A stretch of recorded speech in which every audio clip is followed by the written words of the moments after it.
Alrighty, so I'm just gonna go down from the list of things that I remember. Usually helps with me, to cover everything. I don't forget anything, etc. So if you feel comfortable with something and you don't want to go over it, we can go ahead and skip it. All right. Sounds good. All right. So let's start off with tank gameplay. First thing with tank gameplay is speed climbing. How are you with speed climbing? I do it all the time. All right. So you don't want to go over that then? No. Alright, getting consistent jump rocks. I don't do it too often, but, I mean, I have done it in the past. Was that something you want to go over? Sure. Alright. If you can, I would suggest turning off your in-game music.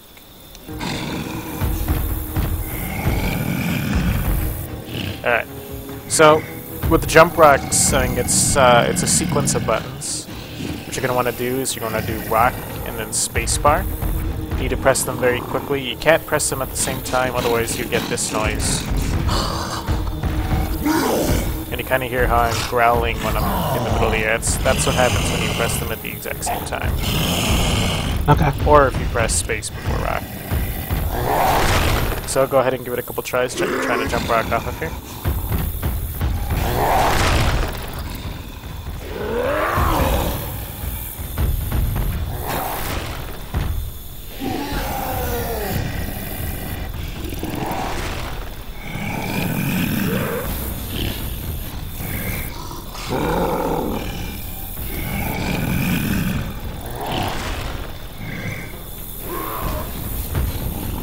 Is it just me that 1-2, or is it?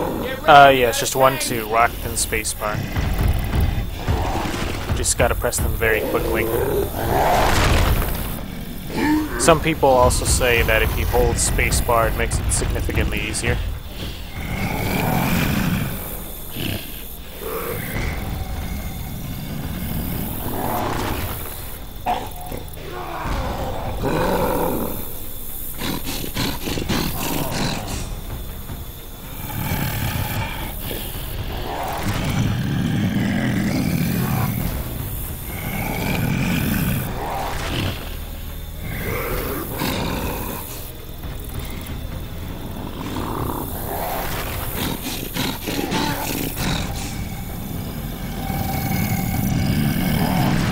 There we go.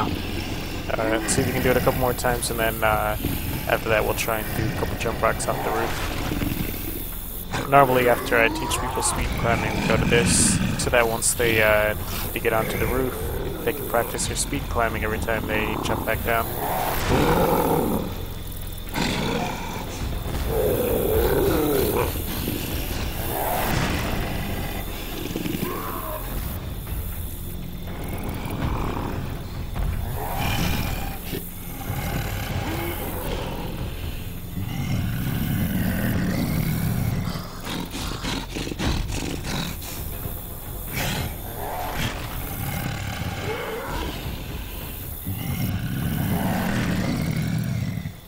Let's see if we can do one more here.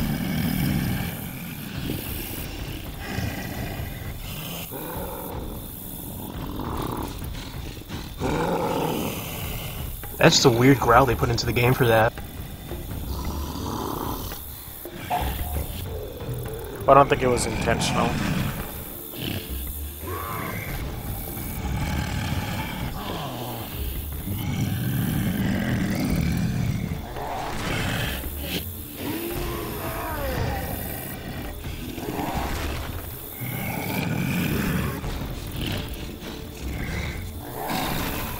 Oh, come on, do like 3 in a row now.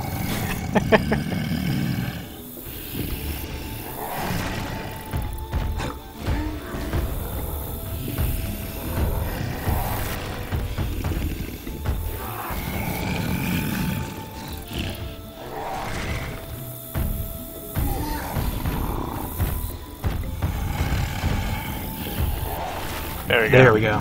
Alright, so let's try and do 3 from this rooftop here.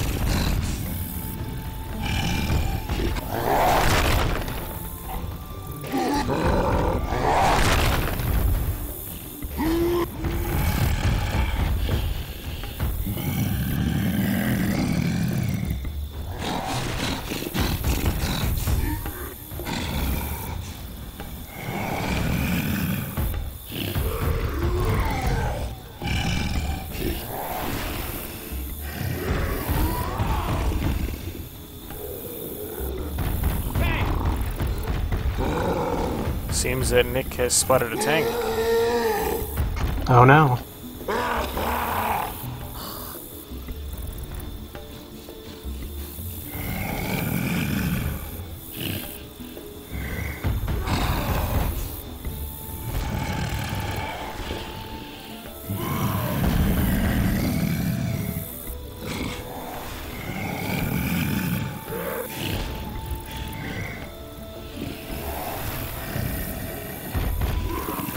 Alright, so let's get one more.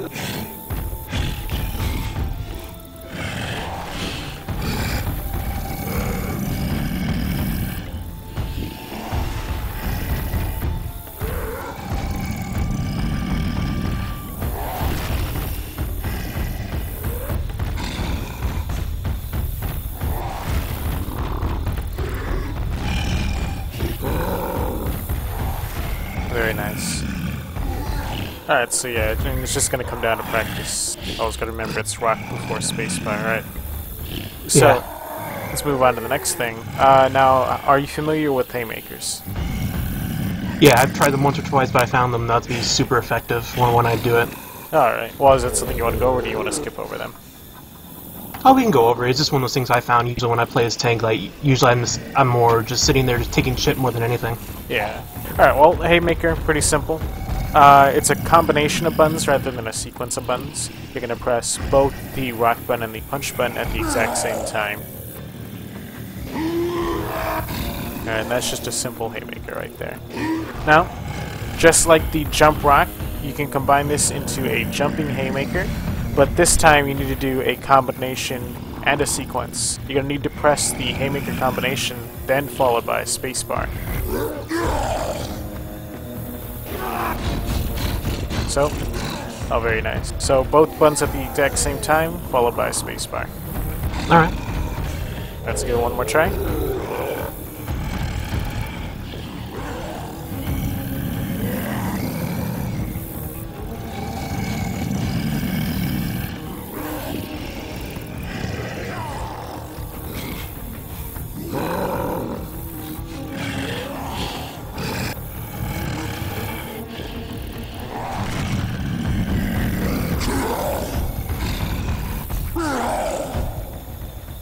Man up! We got a tank!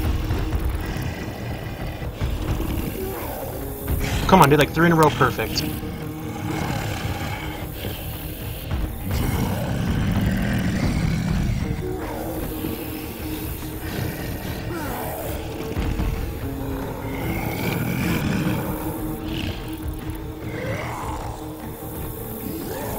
Try doing a normal Haymaker and then go straight into it to get the feel of the buttons.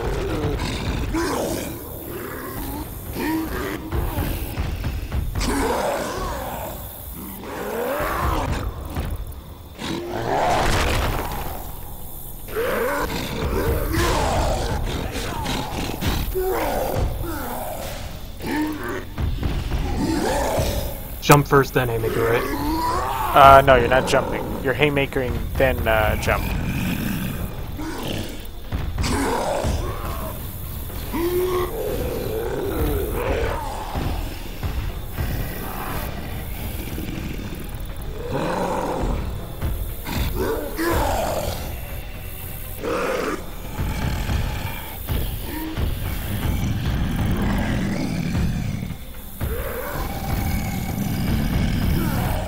Very nice.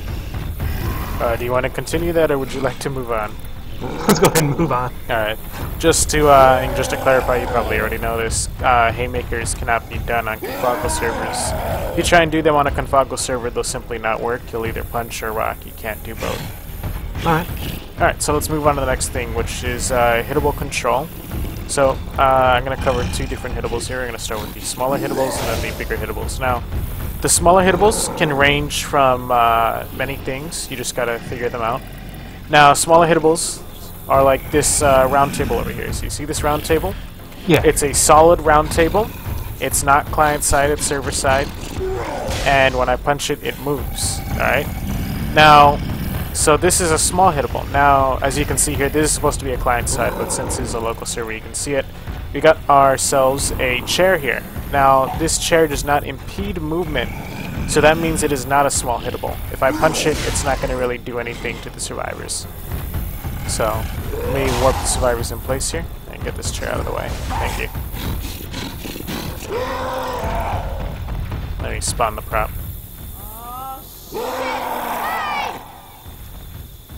Where do I have the round table?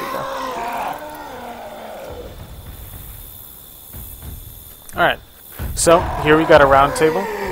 Again, you know, these props are littered all over the place. You can use these trash bins, barrels, unperish, etc. Now, the one thing about these hittables is you need to learn how to use them properly. A lot of tanks don't know how to use these properly, or they aren't aware of what they can possibly do. So here I'm going to show you really quick. If you look at their health, you see their health takes minimal damage. You know, it does very little damage. Yeah. So these aren't ideal to damage the survivors. These are more ideal to slow down the survivors when you're committing from far away, or if you want to use it to block their path, or even possibly get them stuck in the prop. If they're in a corner and this lands on them, they'll be unable to move till the game teleports them out. But in order to use this properly, you need to know your arm distance and your speed. You gotta get used to it. You gotta punch it as you're moving. So here, I'm gonna show you an example of a tank not using the round table properly. And you see how I stopped on the table, correct? Yeah. Alright, it's not worth it to do that. In the end, you're hurting yourself. So you want to be able to keep moving while punching this without slowing down. So you need to punch before you reach the prop.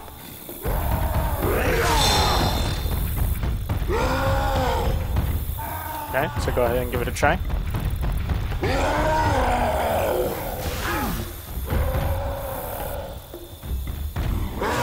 Very nice.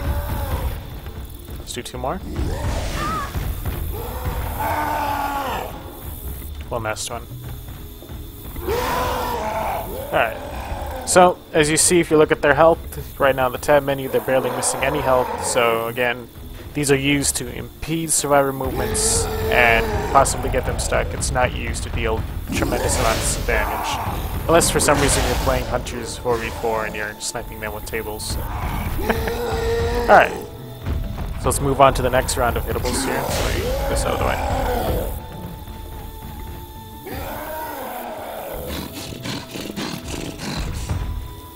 Alright. So, do you know basic hittable control? A little bit. I mean, I've seen your other videos with when you go on one-on-ones with people, but I mean, I haven't actually gotten any time to work with them. Alright, well, let's work with them. I spawned this up poorly. Let me move this.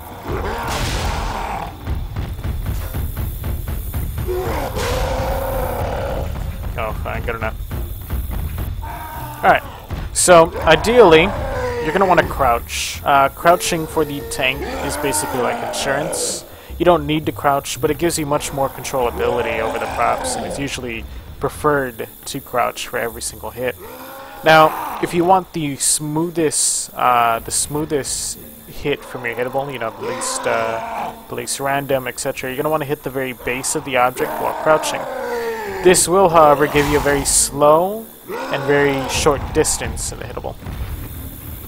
So go ahead and give it a try.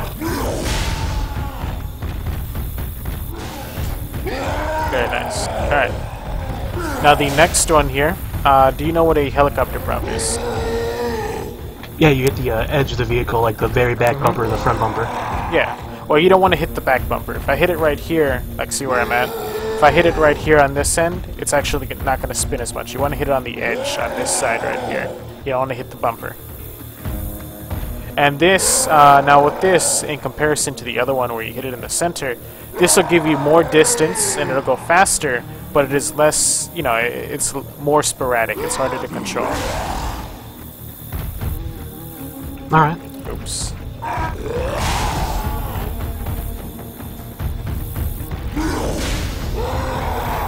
Oh, come on now. Alright, give it a try. Very nice.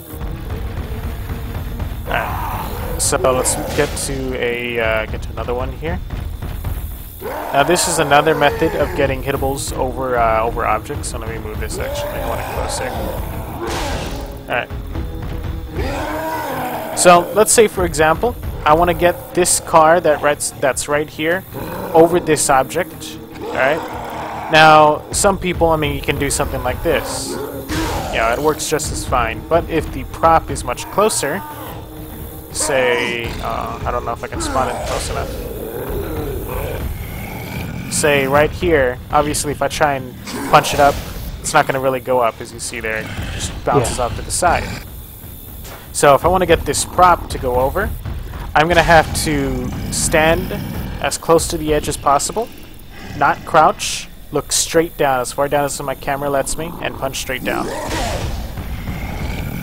This is a very powerful method. The car will go so far, even the prop, you know, you use a forklift, anything, and it'll travel a huge amount of distance. Very nice. Okay, it hit the skybox. It's a really low skybox here. Yeah, but it's also a very high punch. Very nice. True. So yeah, this works with all other props. The closer to the edge you are, the faster and higher it will go. Alright, now let's get to the next one. Now, are you familiar with the back punch with hittables? No. Alright, let me show you really quick what the back punch looks like.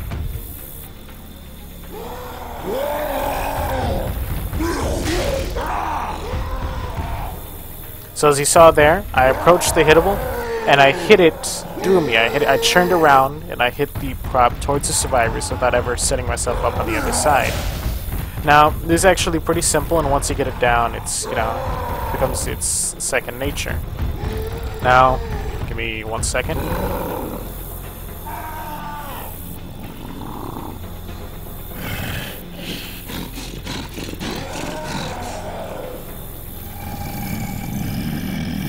Alright, so from here, in order to do it, all you gotta do is initially look at the prop. You need to be close enough. If I try and do it from too far away, it's not gonna work. I can't exactly push my hitbox as fluently as if I was in it already. So, you need to be close enough.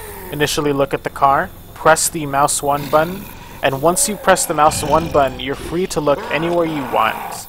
Alright? And then as your punch finishes, you'll push it into wherever, you know, wherever you aimed. One thing you need to keep in mind though, you want to be pushing your body into the car with the S key or any key that corresponds to where you're pushing it from. This way you have a better chance of pushing your hitbox into the prop. Alright. Alright, give it a try.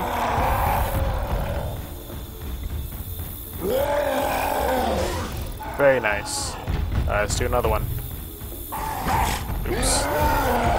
Is this something where you have to be facing it first to attack, or can you actually just be behind it? You could, but it's not as consistent. Let me show you here. Let me see if I can get one to fail, because it's not as consistent. As you see there, I just missed it. And another miss. Another miss. So you see, it's not as consistent if I'm looking away from the prop. So it's usually a good idea to look at the prop first. Alright, give it a try.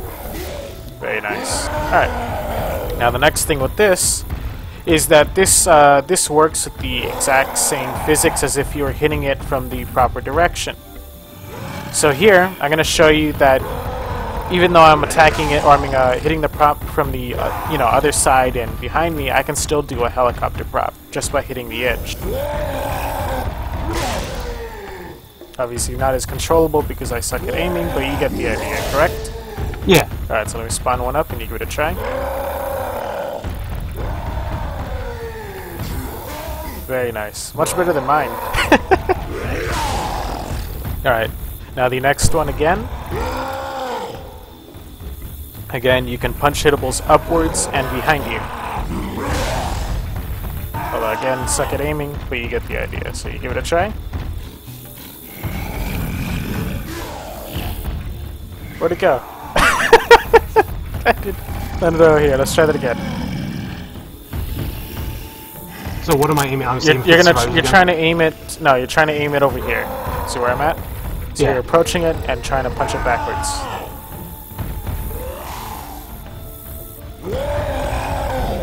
You're not pushing yourself into the prop. Let's try again.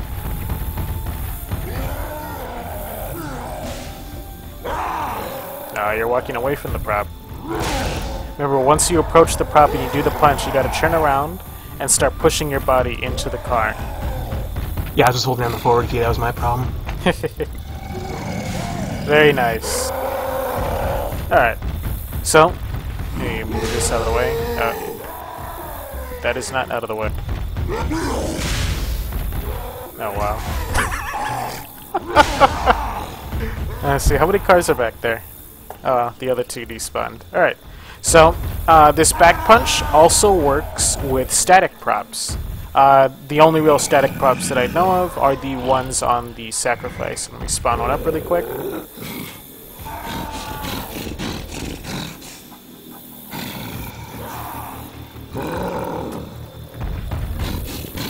Alright, so here we got ourselves a static prop. So, again, if I do the back punch, you'll notice that the majority of the bricks go in the direction that I aim at the end. Alright, let me spawn it up. Go ahead and give it a try. No, you're doing a back punch. I'm sorry. Very nice. So yeah. Alright, so any questions here with hittable control? Just one. With the little bricks, they act just like cars and everything else, right? Say again? Like the one little hittable we just hit, those like stacks of bricks, do they act like a car or any other like solid object where, for in most cases, it's a one hit and they're down? No, the bricks do not deal one hit. They deal, I think they deal 24 damage. So let me check here really quick. I don't play Sacrifice that much.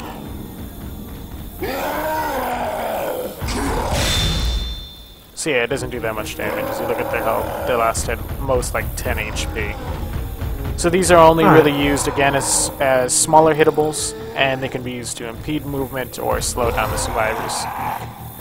Alright. Alright, so let's move on to the next thing here. Now, are you familiar with cleaving? Yeah, it's when you go and rotate your body so that way your swing hits more than just your 90 degrees in front of you, right? Do you want to go over that, or do you feel comfortable with that? I mean, yeah, let's go over it. I mean, I've tried it once or twice, but I've never been very accurate with it. Alright, so let's give it a try then. So let me set up the survivors.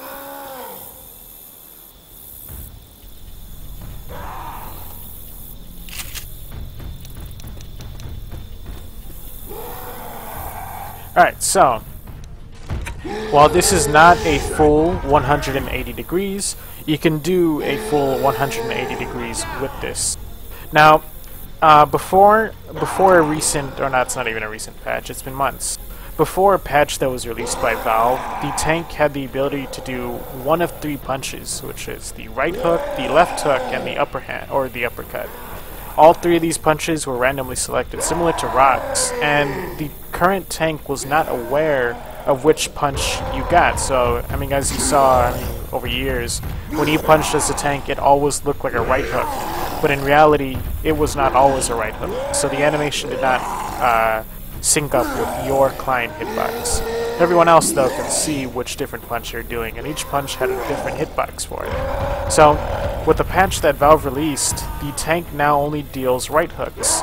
So this is extremely useful for cleaving from right to left.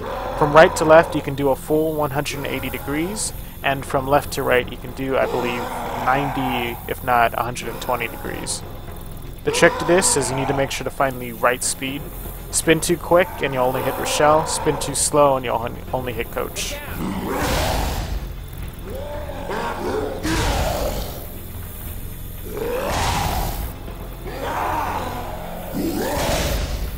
I'm spinning too slow. There we go.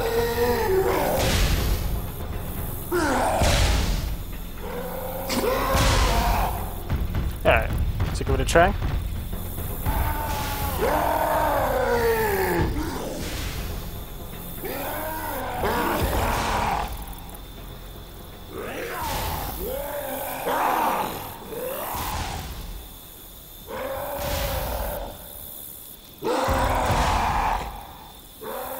Might want to move up a bit though, that's only 90 degrees. There you go.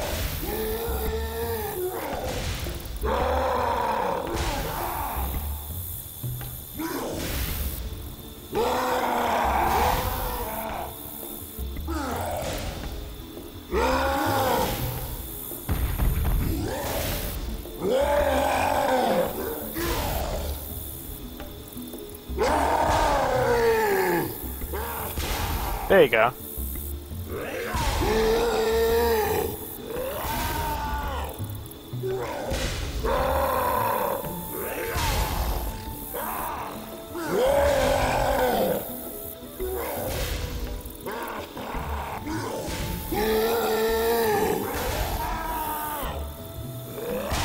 Very nice. Alright, so just tell me when you're ready to move on.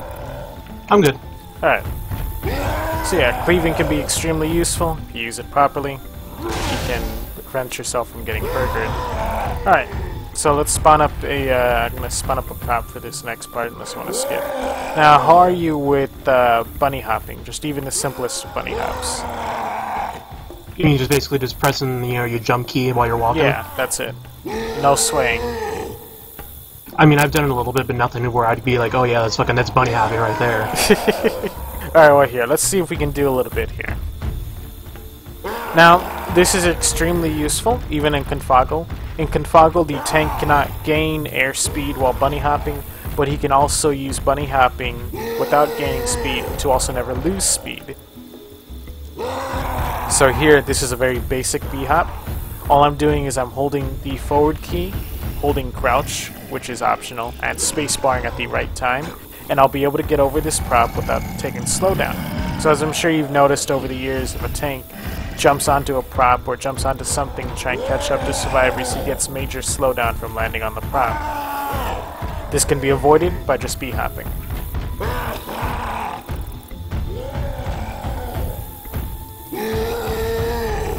Okay, so go ahead and give it a try.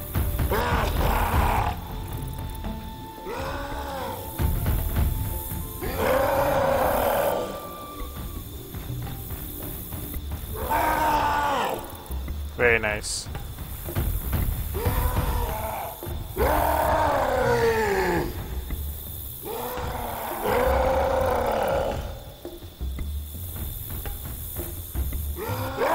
Very nice.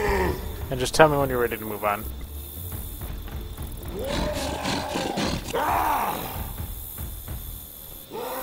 Alright. So yeah, this is very useful. If you use it properly, you can catch up to survivors and completely throw them off guard. Alright, so the next thing I'd like to cover is rock hitboxing. Are you familiar with that? Not too familiar, I can say. Alright, well then let's do a couple demonstrations here. So let me set up the survivors.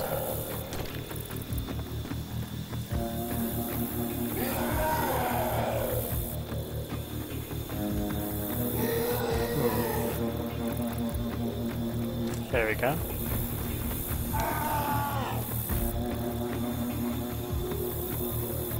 Alright, so for this, I'm just going to show you a demonstration of how big the hitboxes are and what I mean by the whole rock hitboxing. So here, we got a couple of survivors hiding in their general spot, and I'm going to be the tank that is playing from the general spot as a rock tank. Now, what a lot of tanks don't realize is that their hitboxes have a really huge registration range for registering on survivors. It's not really lag compensation, so to speak, just a huge hitbox. So just go stand near the survivors and watch where my rocks are landing and actually hitboxing them. They're essentially going to be hitting the air.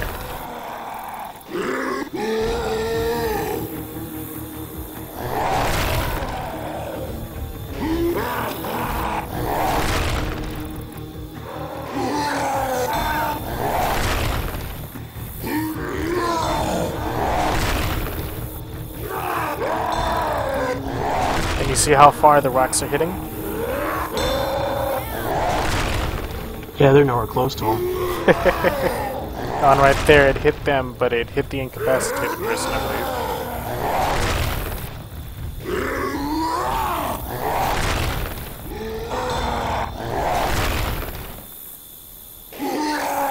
Alright, so you want to come up here and give it a try?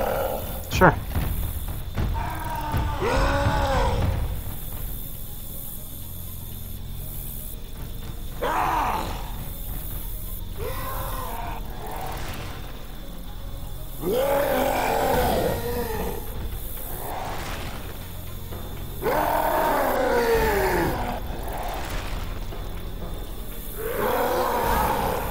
Very nice. I'm down! tell me when you're ready to move on. I need some help! Alright. Very nice. Alright. Alright, so let's move on to the next hitboxing here. Now, this wall right here is a good example of hitboxing. You can actually hitbox behind a wall a bit higher than this. Now, all you really gotta do is throw the rock slightly over the wall. Go ahead and give it a try.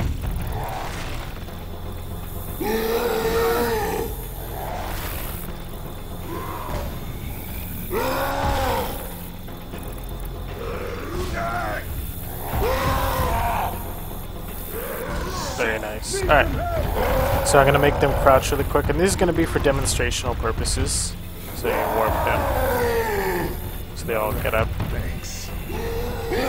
Alright, so if you see, they're all crouched behind the wall. Now what this is going to demonstrate is that the crouching mechanic does not make you any smaller for rock hitbox registration. If you can get hitbox while standing, you can get hitbox by crouching, or while crouching. Give it a try.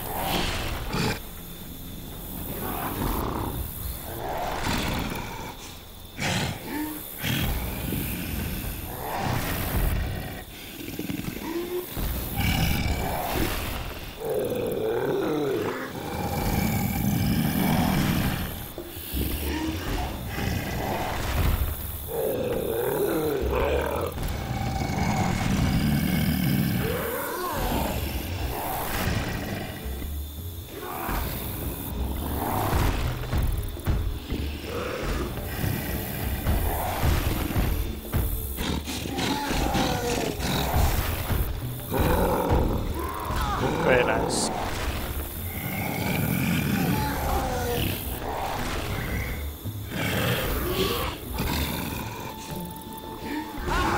Very nice. Alright, just tell me when you're ready to move on.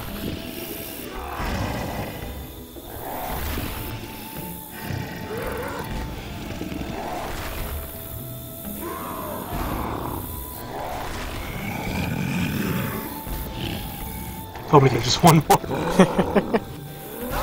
There you go. There we go. Nice. Alright. So, any questions regarding hitboxing? No. Alright. So, the next thing I'm going to cover is curve rocking. Now, do you have any experience with curve rocking? No. Alright. Have you seen the video by Wintist? No, I have not. Alright, well then we'll have to start off fresh. So, let me go set up the survivors here really quick. Move these out of the way. I mean, I've seen your video. I forget who you're working with, but I mean, I understand the general principle. I just haven't had a real chance to do it. Alright. Alright, well, I'll just start off with the basics here. There are 3 different rock throws, obviously. All completely random, and all require different timing for curve rocks. Oops, didn't mean to get up. Each rock also leaves your body at a different angle. Something you'll obviously learn over the course of the gaming, which rock is better for which situation. Unfortunately, you cannot select your rocks in a public server, but the upcoming Pro Mod release 3.4, and I think currently 3.3, allows the tank to control which rocks he gets by pressing certain keyboard functions. Oh, that's cool. Alright. Now, first, let's start off with trying to differentiate the rocks here. Now, the underhand rock, you'll pick up at a lower end with both hands, and you'll keep it below your waist. The one-handed rock, you'll pick up with one hand first, and then you'll pick it up with another hand and bring it over your head, and you will guide it with the one hand. The two-handed rock, you will pick up with both hands at the exact same time, side by side, and you will pull it over your waist. So here I'm going to try and call out the rocks as I pick them up. Two-hand. One hand. Two-hand. Two-hand. Underhand. One hand. So do you see the difference? Yeah. Alright. So let's move on to curve rocking. So we're going to do the basic curve rocking here. Now this one's pretty simple in comparison to the other one. So come on up here. Now, first off, if you're in a public setting and you don't know which rock you're going to get, you're going to want to find a very close medium. Now, what I mean by close medium is a point where you can curve all 3 rocks over the edge. I mean, I can sit right here, and I can curve a one-handed rock. So I can curve a one-handed rock right here. Hell, I can curve the one-handed rock from over here. But I cannot curve a underhand or a two-handed rock from over here. So I need to find a nice medium so I can curve all 3 rocks. The next is you need to know when to curve each rock. Now, the best way I can put it is you're going to want to go with your tank's flow animation. When you see your tank starting to pull back for the throw and starting to get forward throwing momentum, that's when you're going to want to move your mouse and curve it. The one-handed rock and the underhand rock can be aimed straight down once you're curving, whereas the two-handed rock needs to be edged over the lip so that it does not blow up on your feet. Alright. Go ahead and give it a try.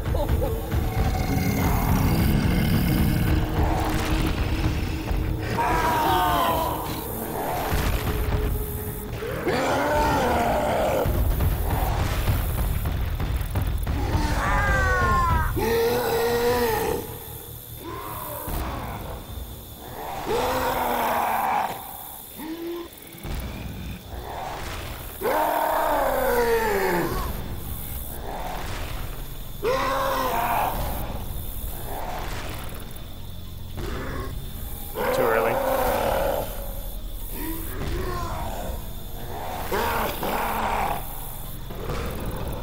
Too far down.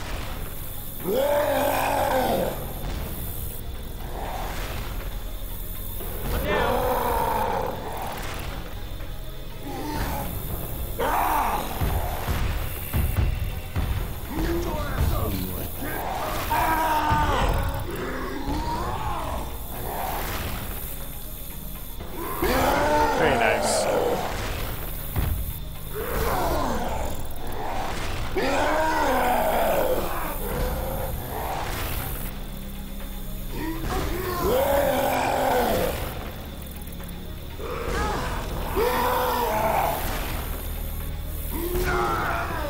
Just tell me when you're ready to move on. Alright. Alright, so let's move on to the next part here with curve rocking. Now, going from top to bottom is extremely easy. This next part is going to be going from side to side, which has a bit smaller of a window, and it's much more... it punishes you more if you make a mistake. So, now there are 2 ways you can curve these, you can curve the rocks.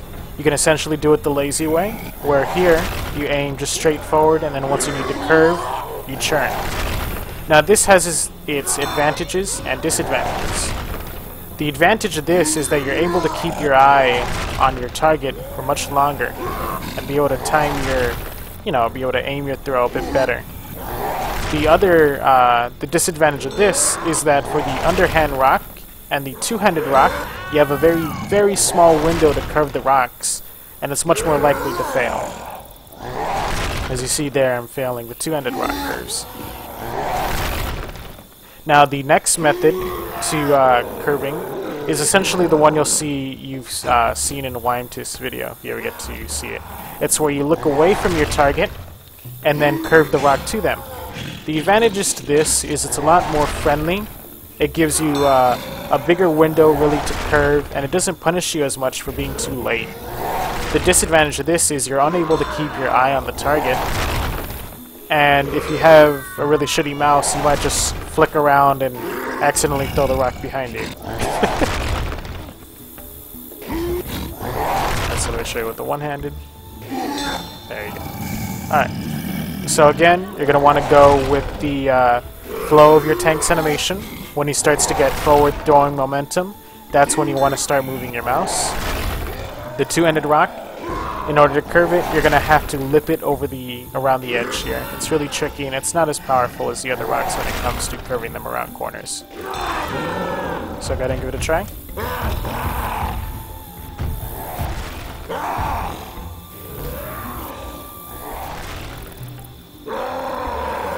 Very nice.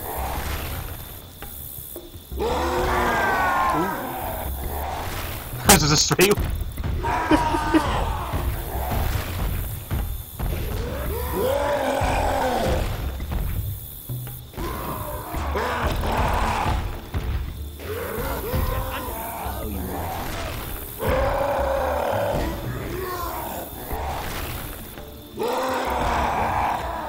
aiming too low with the underhands. Oh, well now you aren't curve racking, you already have vision on them.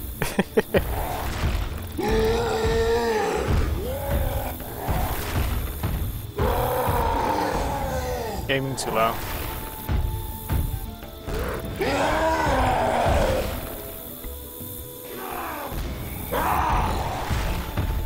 So yeah, let me give you a target really quick. So let me kill myself. Damn it, now. Alright, give it a try.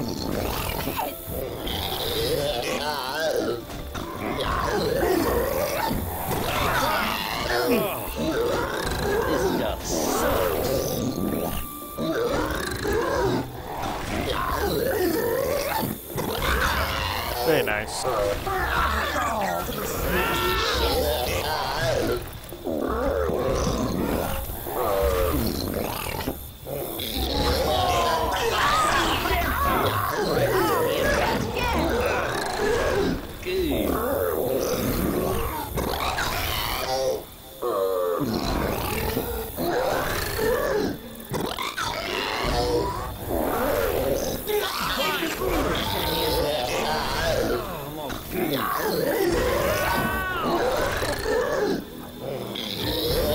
Alright, just tell me when you're ready to move on.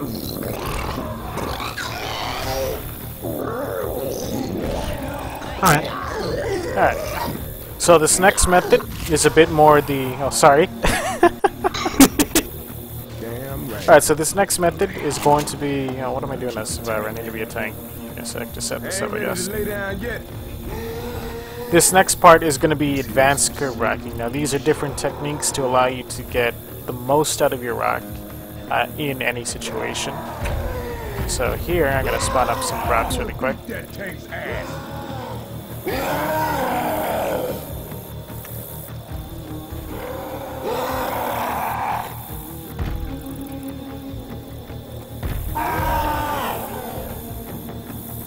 Oops.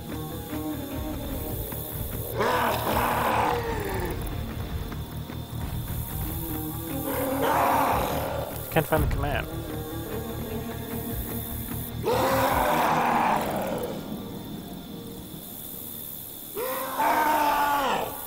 There we go.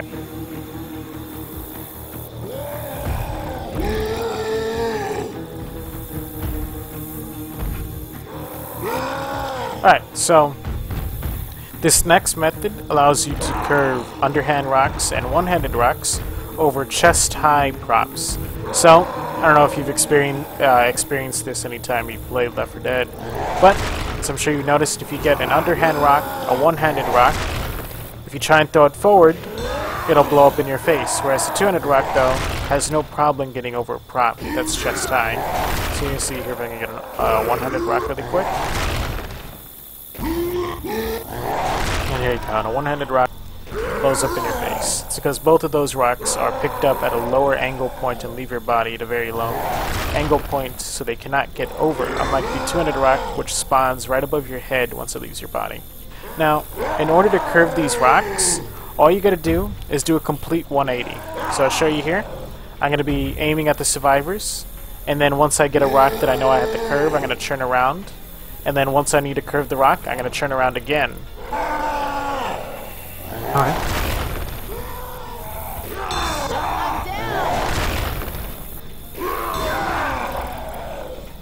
Alright, again. One-handed rock. Someone help me!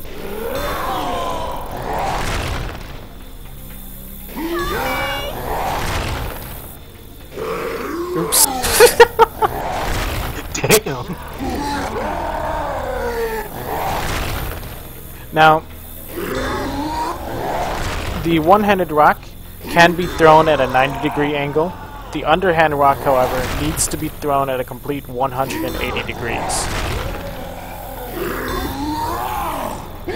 Alright, so you ready to give it a try? For that second 180, do you have to aim just for where the survivor's heads are, or do you want to go above them? You want to aim slightly above them because the rock is leaving your body from right here. So if you aim it too low, it'll still hit the dumpster. If you aim it too high, you're going to end up hitting the helicopter that flies over Dark Carnival. Alright. Wrong button.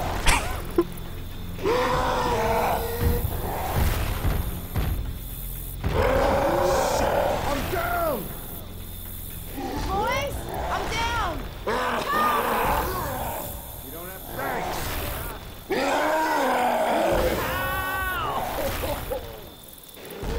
If you want, just for the ease of this, since this isn't a real environment, what you can do is you can aim away from the survivors already, and then as you need to, turn around and curve the rock. This is much easier than doing, you know, a lot of turns and Then do the such. whole 360. Yeah, a full 360. So go ahead and give it a try.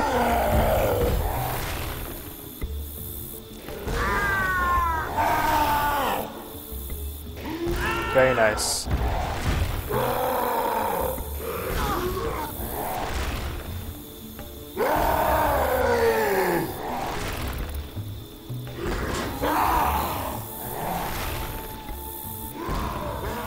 Too slow on those. Now you're throwing them too low.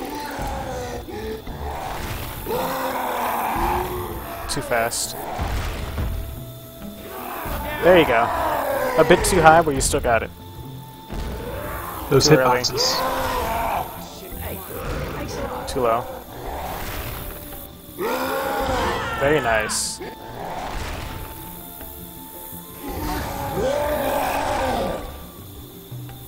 I'm down!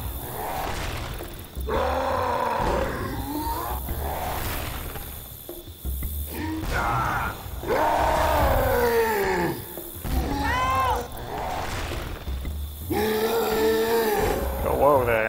No, way too high.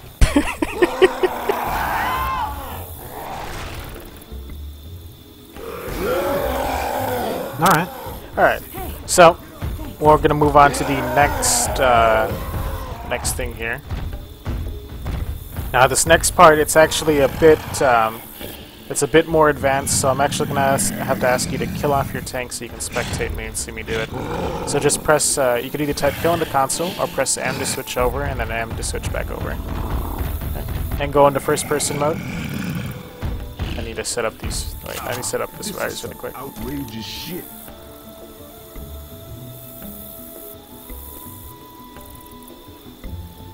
Alright, this next method here, so tell me when you're in first person.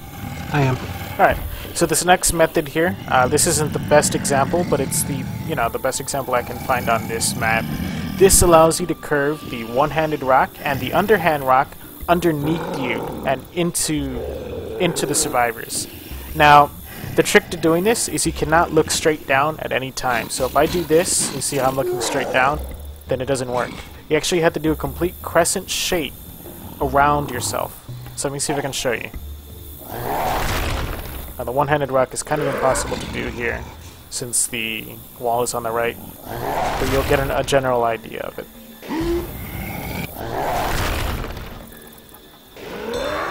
Oh, got it.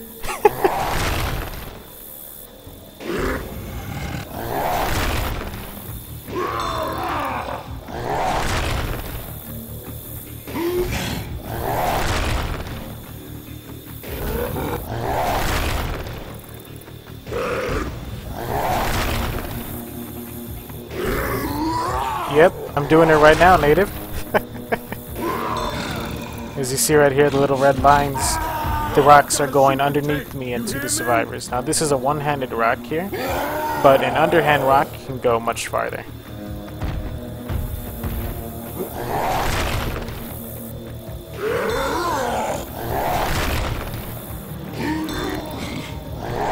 Alright, just tell me when you're ready to give it a try. Alright, let's do it. Alright. Now you need to be as close to the edge as possible. The closer, the better. Thanks.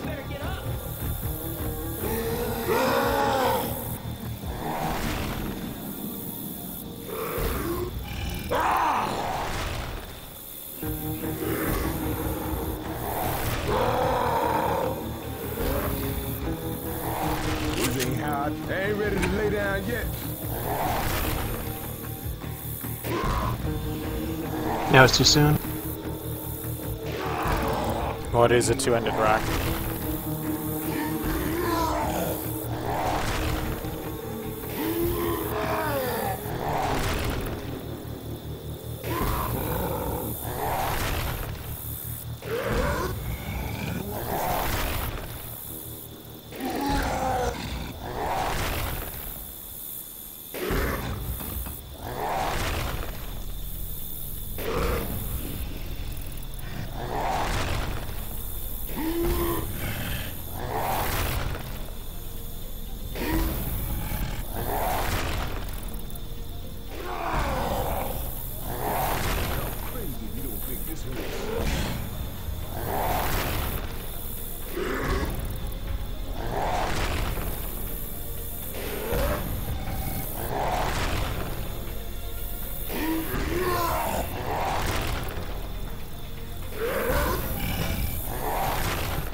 You're looking straight down.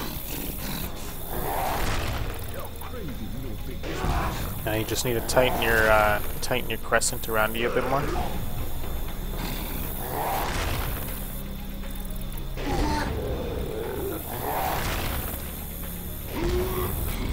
Too early.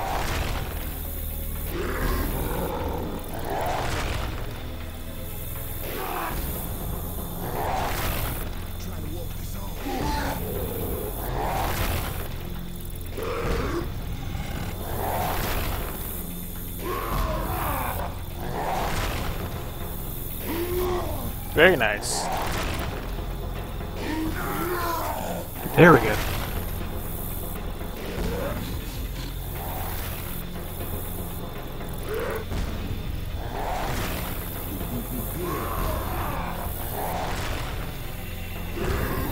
Ooh.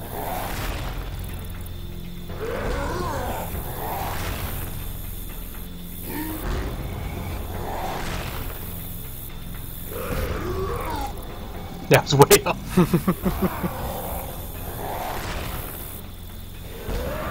Almost. Walk this off.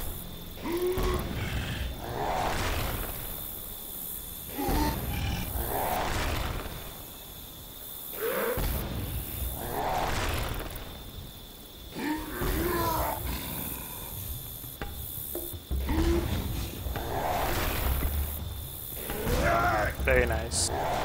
Alright, and just tell me when you're ready to move on. Let's go ahead. I don't think I'm gonna get another one for a while. But yeah, it's a bit more advanced with that curve rocking, but you know, it's something to always know. You know, it's something you know. You can always use it, never know. Alright. So, that covers most of the advanced stuff for the tank. Now, do you have any questions for the tank? You know, basic stuff or anything else, just in general, before we move on? No, not really. I mean, most of my tank play, I just gotta make sure that I know how to cut off survivors and all that. But that's something where I gotta work on more than you. Well, here's a little advice with it. So, type this into console really quick. All right. It's not as good as the original one. I don't know what the update did to fuck it up, but it's still good. Now, one thing to keep in mind when using the when playing as the tank or even a survivor in general is that, as you see, if I just hold one directional key, I move at the maximum velocity. VEL stands for velocity, and it is 210 for the tank and 220 for a green survivor. So you want to keep this velocity max as long as possible. So the key to this is one, learning to churn with your mouse. If you churn with your mouse very slowly, or even just a little bit, just a little bit quicker than that, you can keep your maximum velocity. Another trick is if you need to churn in two directions. So let's say, for example, I need to go to the right and then go quickly to the left. You don't want to quickly churn left or right to left because you'll lose velocity. You want to let go of the key first to stabilize, and then go, then press the left key to move.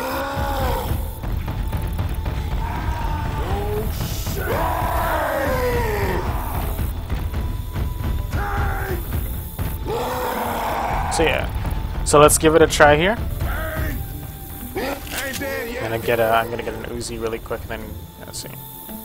I know one thing. That hit the spot.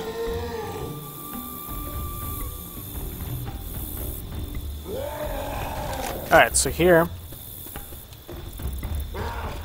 Now I want you to try and do that the whole thing I just showed you to try and keep your maximum velocity, alright? And I'm gonna try and kite you until you can get a punch on me. Alright, you ready? Yep. Alright, give it a go.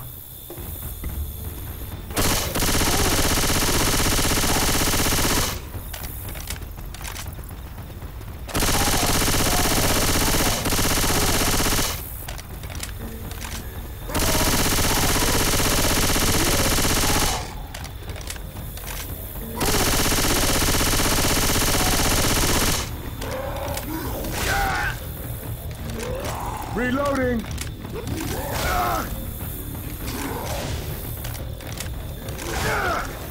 Oh.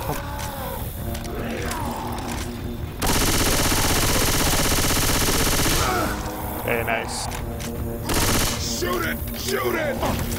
Alright. I'm down. Thanks. Alright, so as you see there, I mean, a lot of survivors, or not survivors, but a lot of tanks don't realize is just you want to keep your maximum velocity. That's the only real way you're going to cap survivors that really know their way around the map.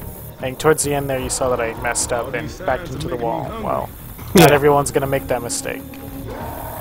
So, I mean, you just got to outplay the survivors and try and keep maximum velocity. The next thing, so here, I want you to switch over really quick.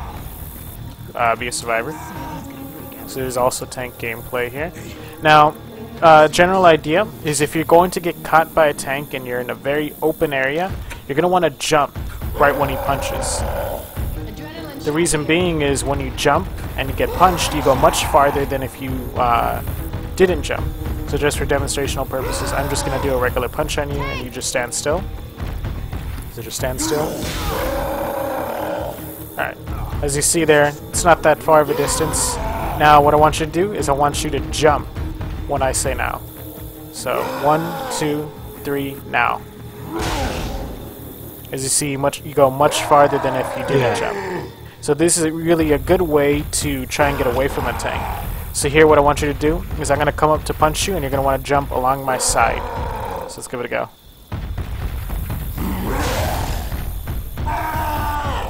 And again.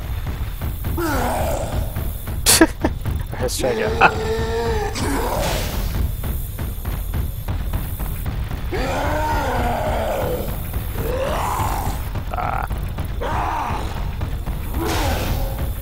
Alright. So yeah, it's generally a good idea when you're in a big open area like this is to jump. You don't want to do it in low ceiling areas or, of course, if you're on a fucking rooftop. No. Yeah, that's generally the idea to get away from a tank. Alright.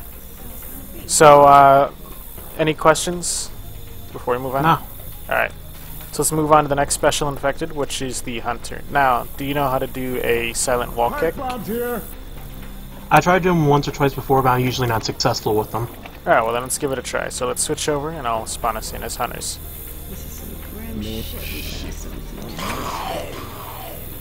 Alright, so a silent wall kick is all you're doing is you're avoiding the ramp up time and the ramp up noise and going straight into a pounce.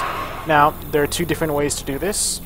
The first method is the very simple one, is where you're hugging the wall. You press spacebar, and then you need momentum. That's the trick to this, is you need momentum. So once you're in the air, you need to press the S key, or whatever key to push yourself into it, so that you can get air momentum in the air. And then press the pounce key to jump. Or rather the tackle key, or whatever you want to call it. Yeah. So give it a try.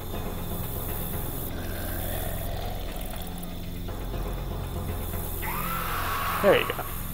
Careful. A hunter's around.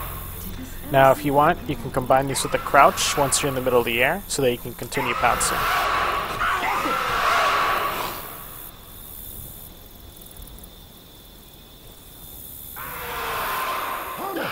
Very nice. Alright. Now, the next thing here is this one is where you don't have to press any directional keys and where you already have forward momentum. So here I'm going to press W, run at the wall, and do a complete 180. And since I already have momentum, I don't need to press any directional keys. One thing to note is that while you're pouncing, it's generally a good idea to hold W so that you move faster. Did you start the little carnival event for the survivors? Say again? Did you start the little peanut gallery event for them? Oh no, the bots do that when they're near the button. I think it's an event. Alright.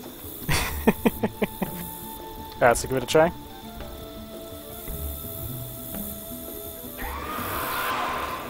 Very nice. Alright, so the wall kicking can be done off a variety of things. You got the side of this, you know, this picnic table. You can do it off of, hell, even the side of this bench. And if you want to, you can even do it off the side of these small little trash bins.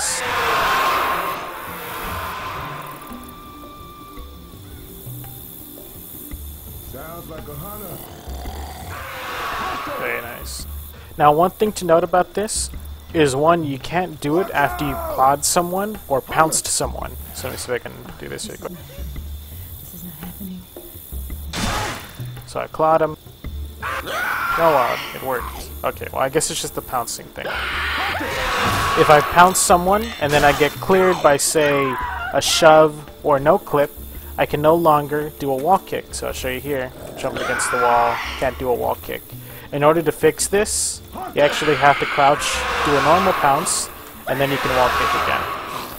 But normally, by the time you try and do that, you're probably dead anyways. Yeah. Alright. So, this next part is going to be kind of like a side wall kick. So let's pretend that the survivor is right here on this green table. And you're going to want to sneak in from behind and wall kick sideways off of the snow cones, you know, tent here.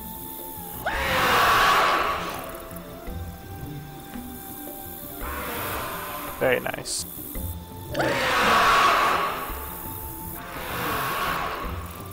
Alright, so any questions with wall kicking? No. Alright. The next part is kite pouncing. Now, how are you with kite pouncing? Never even tried it. Alright. It's essentially where you pounce along a single wall and get higher and higher along a single wall. You don't need a second wall. Are you familiar with that? Yeah, I mean, I've seen it done before, just I've never gone out and tried it. Alright, well let's give it a try. So follow me really quick.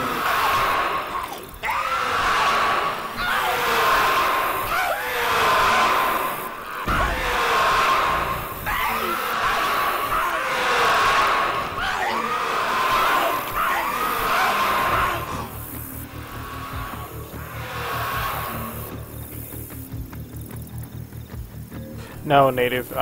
Kicking is not frowned upon. It's only frowned upon in 1v1s.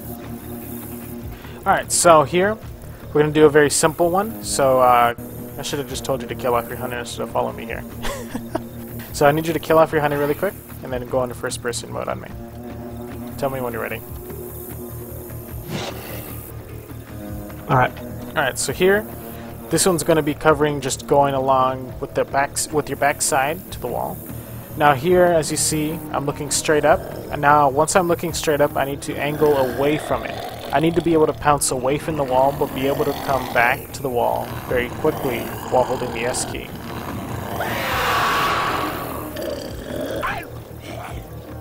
And again.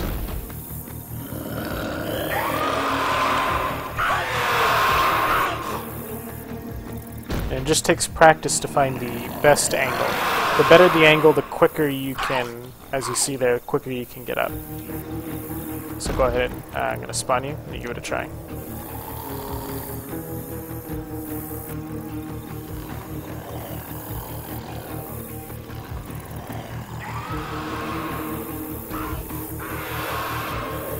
Very nice.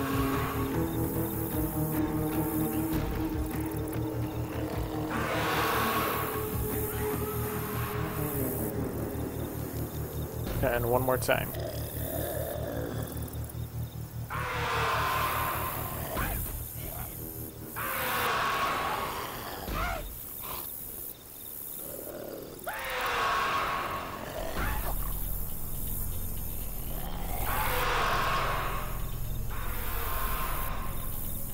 Very nice. Alright.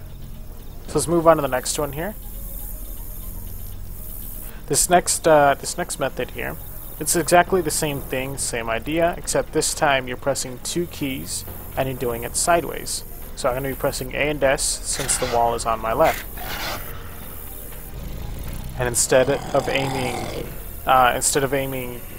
you know, away from the wall, you know, in general, you're going to be aiming slightly to the, you know, right, away from the wall onto the right side.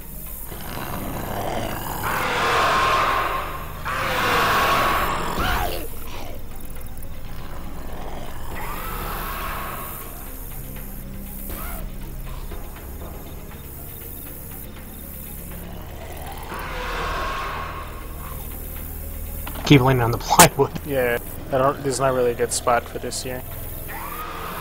There you go. Oh, you got one, but you moved your mouse.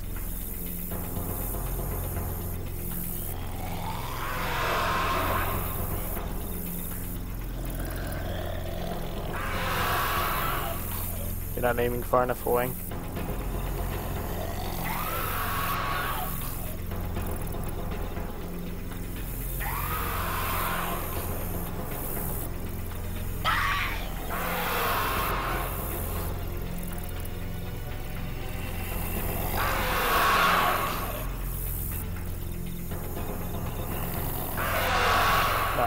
You aren't. Oh, well, you got it. Towards the end, you got it right, but the initial part you weren't aiming far enough away. Away. There you go.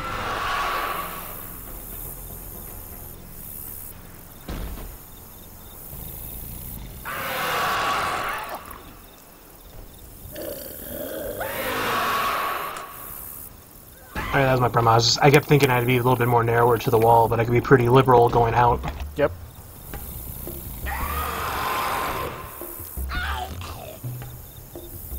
Alright, so just tell me when you're ready to move on. I'm good. Alright. Alright, so this last part here... Alright, this last part here is claw pouncing. Claw pouncing was something used in... one second.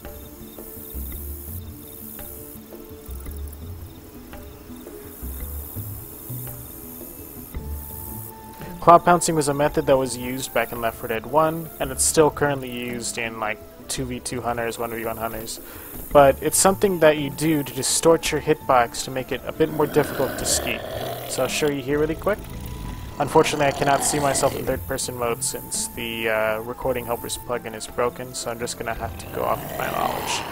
You're going to want to claw, and then in the middle of your claw, you're going to want to pounce. And you need to keep your pounces pretty short, not too short. If you go too short, then the animation can't play. If you go too long, then the animation will end.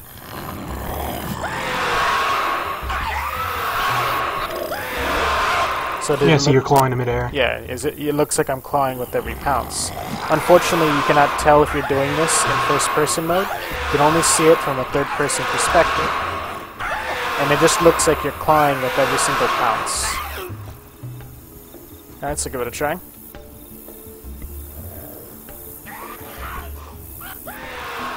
Alright, try again.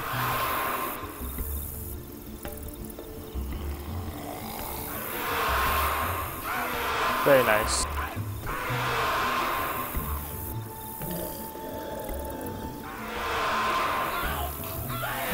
Nah, it didn't work.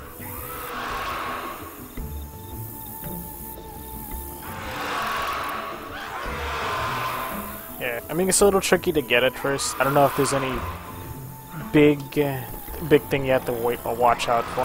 Just know you have to pounce very quickly. Alright. So one more try. Oh, you got it. It ended when you landed on the table. Alright. So this next one here... One second. Mm-hmm.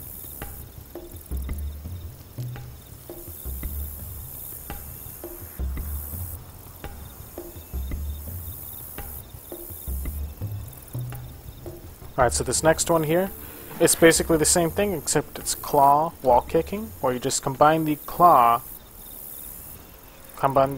with your pounce.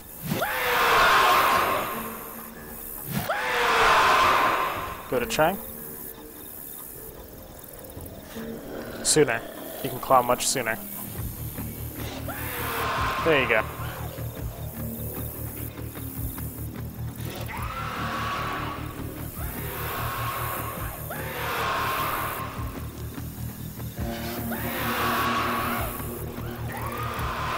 It only works for the initial bounce. Alright. Yeah.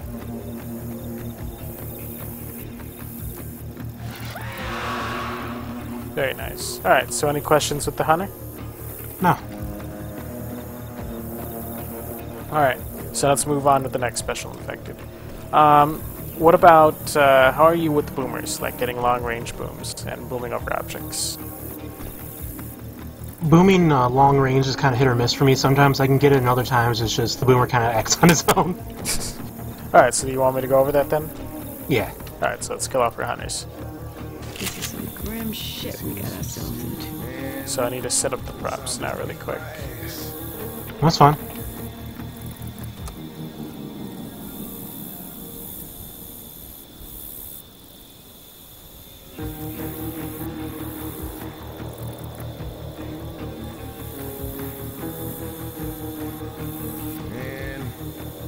How the fuck did Coach get here? I walked them. Oh god. I was like, did I type in a command wrong?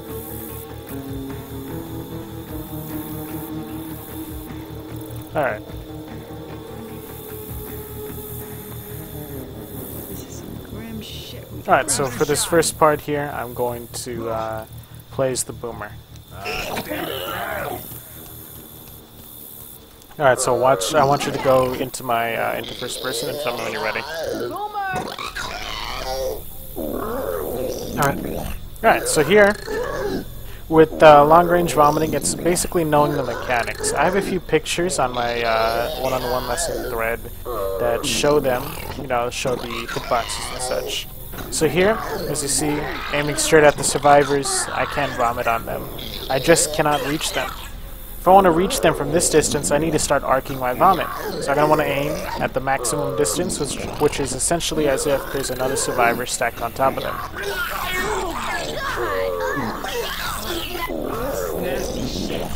Alright. Obviously, as I get closer, if I aim too high, I'm not going to be able to hit the main targets.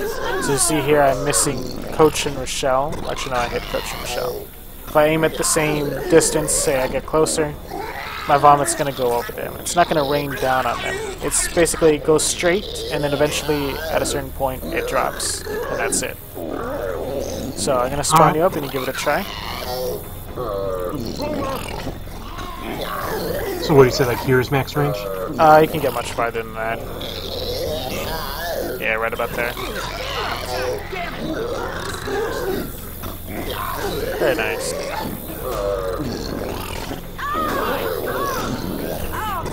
Yeah, I can't get L's from this distance at least. Oh, no, you There we got go. him. Yeah, move forward just a little bit. Alright. I'm not that good. Alright, so yeah, that's generally the whole idea, is just you gotta adjust your aim depending on how far they are from you. Now, this next part here is gonna cover vomiting over objects and such.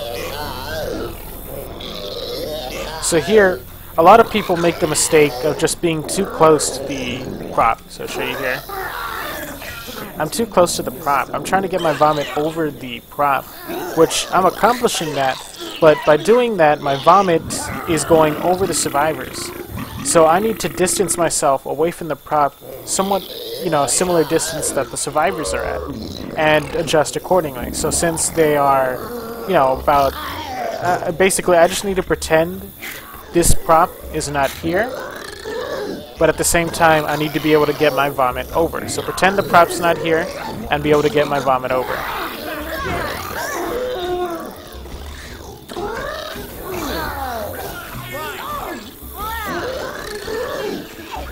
Now, I'm going to move the prop a bit closer here really quick.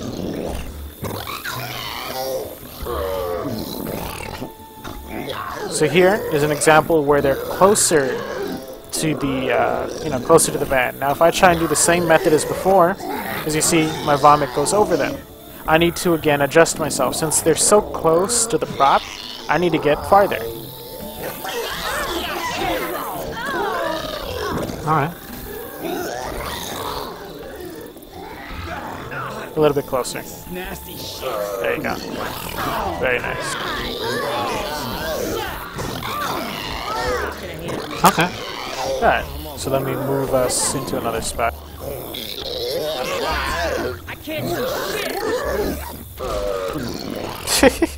Alright, so I made a little staircase here so you don't have the no clip.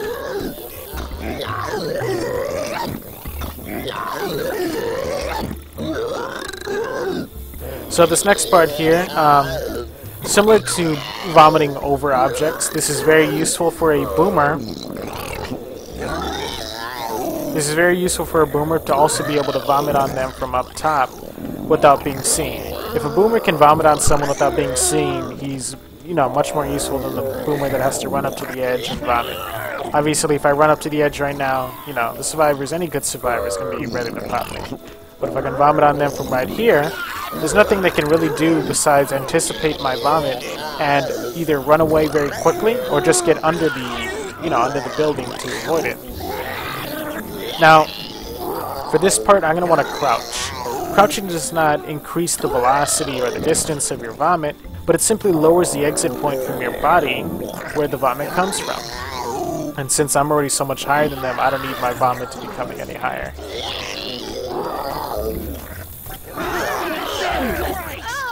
Come on, dude. Very nice. Alright, now the last thing here is that vomit is, again, it's really affected by gravity. While I can't vomit them from a huge distance, like say over here, so right here I can barely get Coach and this is it. I can't get anyone else really. Vomit only travels so far. It's basically a timer. It travels for a certain amount of time, not a certain amount of distance. This means that if you can add velocity to your vomit, velocity is increased as you, you know, from gravity and such. So if you can add velocity to your vomit, you can reach them from a much higher point. As you see how high I am, the vomit travels so quickly that within the time spree that it's allowed to keep traveling, it can hit them from the very top of that map. You just have to be aiming directly at them. Yeah. So obviously, if you're vomiting from a higher place than them, your vomit's going to travel farther than if you were on the same distance as them, or same level as them. Alright, so any questions? Any questions on the boomer? No. Alright.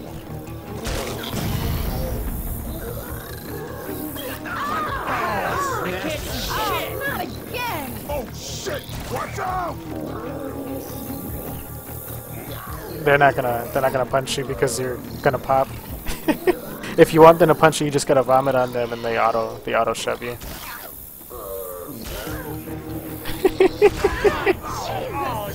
Alright, so let me remove this prop.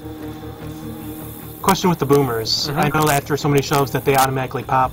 Does that shove counter get reset after some time? Yes. I don't know the exact time. It's I don't know the exact time, but I know it's possible. It resets after a certain amount of time. Alright. Alright. So, let's move on to the next special infected, which is the charger. Now, do you know how to do side charging? No. Alright, so let me show you here really quick. Let me spawn me up as a charger.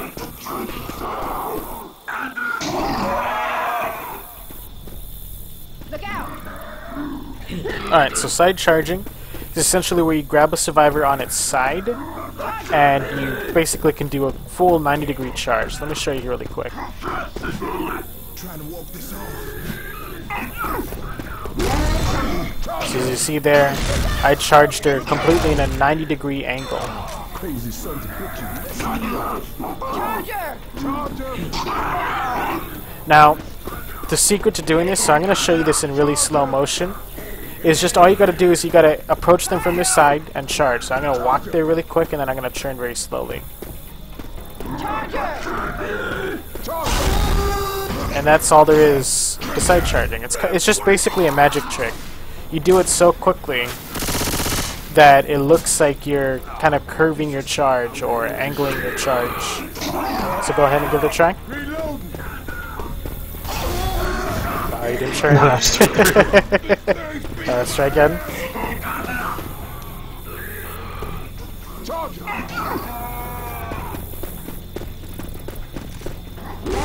Very nice. Alright, let's try one more time. So just switch over and switch back over.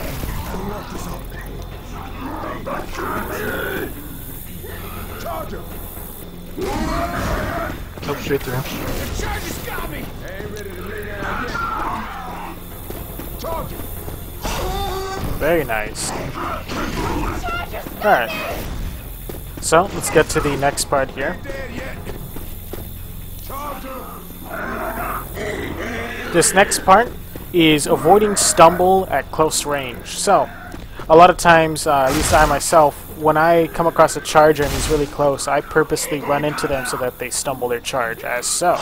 So you see right there, too close, and I stumble. Yeah. You can avoid this as the charger by simply angling your charge. Essentially what you're going to do is you're going to aim shoulder length away from the center. So shoulder length to the right, shoulder length to the left, it doesn't matter. Just away from the center of their body mass.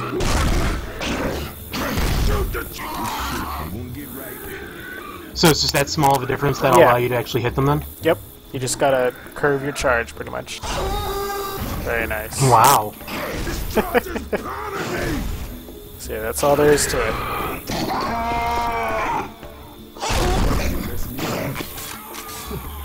Alright. So, the next one is punch charging. Now this is pretty simple, but do you want me to cover it?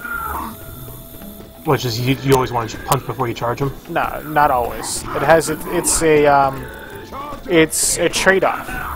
The punch charge. Let me show you really quick. So I'm gonna do a normal charge. The punch charge will slow you down for the initial part of your charge, making it easier for people to clear you. So here, this is a normal charge, and with the punch charge, as you see, for the initial part, I move much slower. So did you see how for the initial part I moved much slower? Yeah, you're a lot slower. Yeah. So yeah, it can make the difference between getting cleared mid-charge and landing the charge. So you gotta think. But you also get that extra damage on them, right? True. But is that extra damage worth losing a spit charge over? That's what you gotta, gotta be thinking about. Alright. So any questions about the charger? No. Alright. Alright, so let's move on to the last special infected, which is the Jockey. Oh, damn it. Now, are you familiar with Jockey bunny hopping? No. Alright, Jockey bunny hopping is essentially where you keep... Yeah. Alright, let me start that over. Jockey bunny hopping is essentially where you keep alternating between lunge and spacebar. So I'll show you here the results of a proper Jockey bunny hop. So let me see if I can land a few. Let me try that again.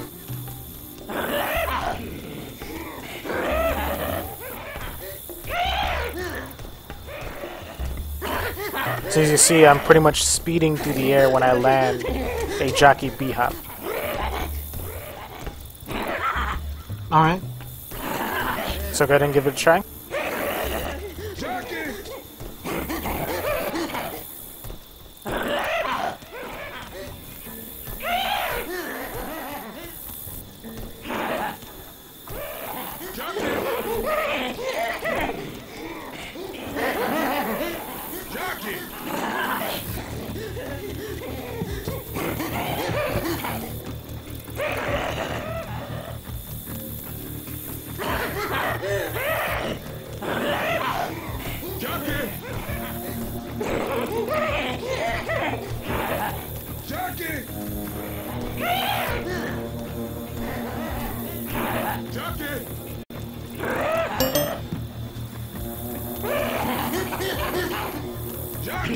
I think you got one there.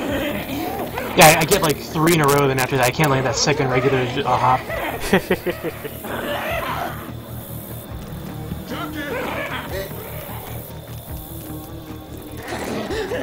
Alright. Now, one thing to note about this Jockey B-hop is it's not an instant, oh, I can now grab survivors much easier. It, best way I can describe it is it's a hit or a miss, basically based on your timing and if the survivor moves or not. The reason being is if you do the Jockey B-hop from too close, you won't be able to land on the survivor because, as I'll show you here really quick, if you jump straight into the air, you'll notice that your red bar doesn't recharge in the bottom right corner. It doesn't recharge until you fully landed on the ground. While this red bar is recharging, you cannot land on a survivor by spacebar or just walking on their foreheads. So as I'll show you here, I'm going to do a Jockey B-hop into Coach, and since my red bar isn't recharged, I'm going to essentially just bounce off the survivor.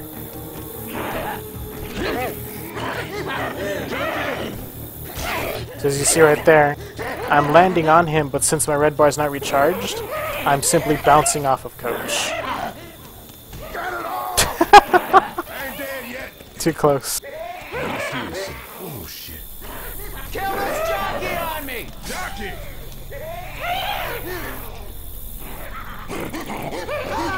Jockey! Alright, well, you're landing it, luckily. But you kind I of think get I'm the just idea, so far away right? that the bar refills by the time I get my jump in. Yeah. So you can either try and time it. You can either try and time it so that when you land, when you get near them, your red bar will be recharged.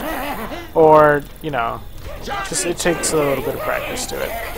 Alright, so... Oh god, somebody teleported out. So let's get to the next part here with the Jockey. How'd he get out there? It happens. It's a Jockey glitch valve.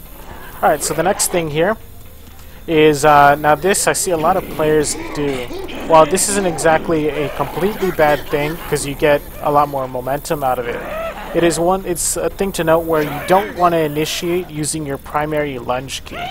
The reason being is if you miss the survivors, so here I'm going to purposely miss, if I miss the survivors and land right next to them, as right here, because they dodged me or I just, you know, I anticipated their movement wrong, they're easily going to be able to dead stop me because, again, my red bar is going to be recharging once I land right here. Very easy to kill the Jockey. If instead I initiate using spacebar, so I'll show you here, I'll initiate using spacebar, I can immediately lunge again as soon as I land because my red bar is still ready to go. Alright, so give it a try. Just spacebar and then lunge. So yeah, that's all there is to that. Just you want to try and initiate using either a spacebar or a rocket jump. Never try and initiate with a lunge. That's like our last resort kind of deal. Alright. So any questions about the Jockey? Nope. Alright. So now that's pretty much covering all the special infected techniques. So is there any questions about any of the infected before we move on? No special spitter techniques? Nope. You can't spit farther because it only travels a certain amount of distance before it drops down. Alright. Alright, so let's switch over to the survivor zone.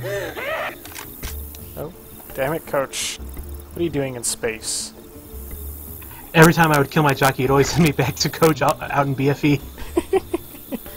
Alright, so give me 1 second really quick. I'm gonna be right back. I'm gonna go take care of something. No, it's fine.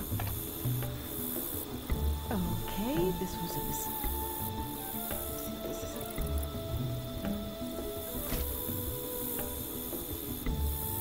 Oh, this is not happening. This is not happening. This is not happening.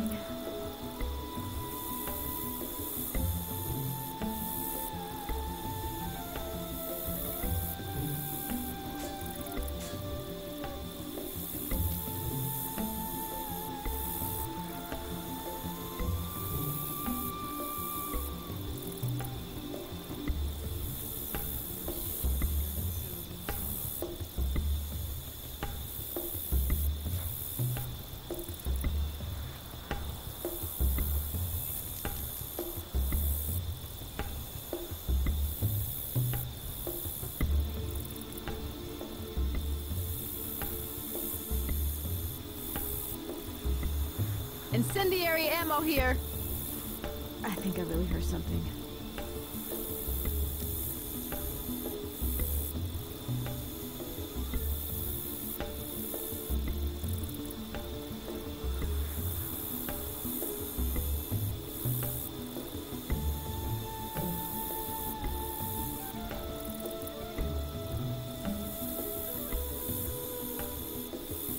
Alrighty, I'm back.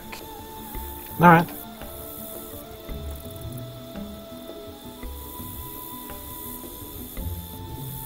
Alright, so the first thing I like to cover here with the survivors is killing witches. Now, how are you with the crowning? Usually with crowns, I can almost always get a crown when it's like a tier 2, but tier 1 I usually struggle with a little bit.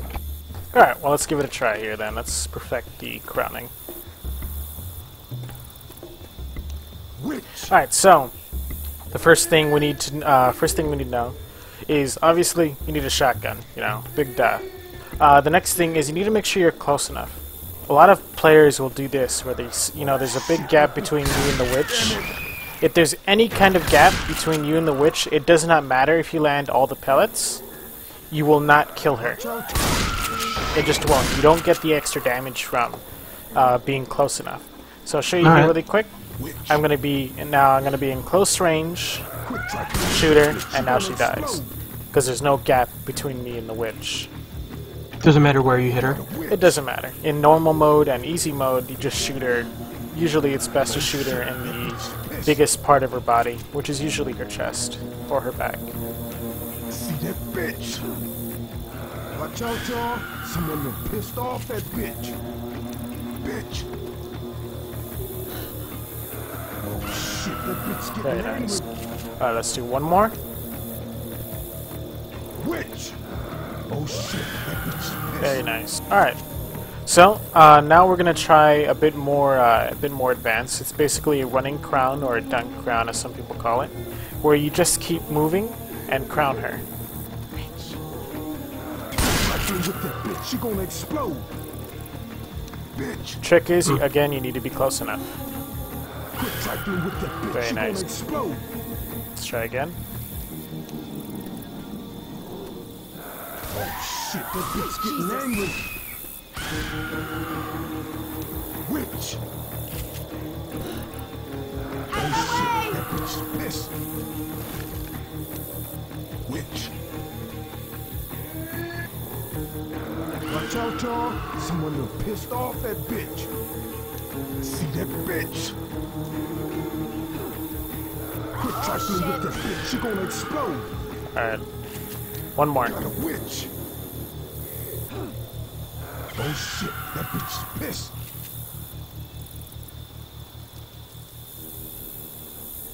Keep getting invited into games. Alright. So, yeah, that's that there. Now, how are you with draw crowning? Really haven't done it that much. I mean, the one time when I screwed up the running crown, I was able to do it, but... Alright, let's do the draw crown here. Now, the trick to draw crowning is, again, you want to make sure she's close enough. And for this, you cannot aim for her head. You're going to want to be aiming for her chest or her stomach. The key point to shooting her is you need to be looking for a set animation. Every time she's about to claw or about to attack, she'll either bow her head or wind up her arm, one of her arms, to begin to swing. Once you see this, that's when you want to shoot. If you shoot before this, you will not get the extra damage from her being close enough. And if you shoot, after this, well, you're dead.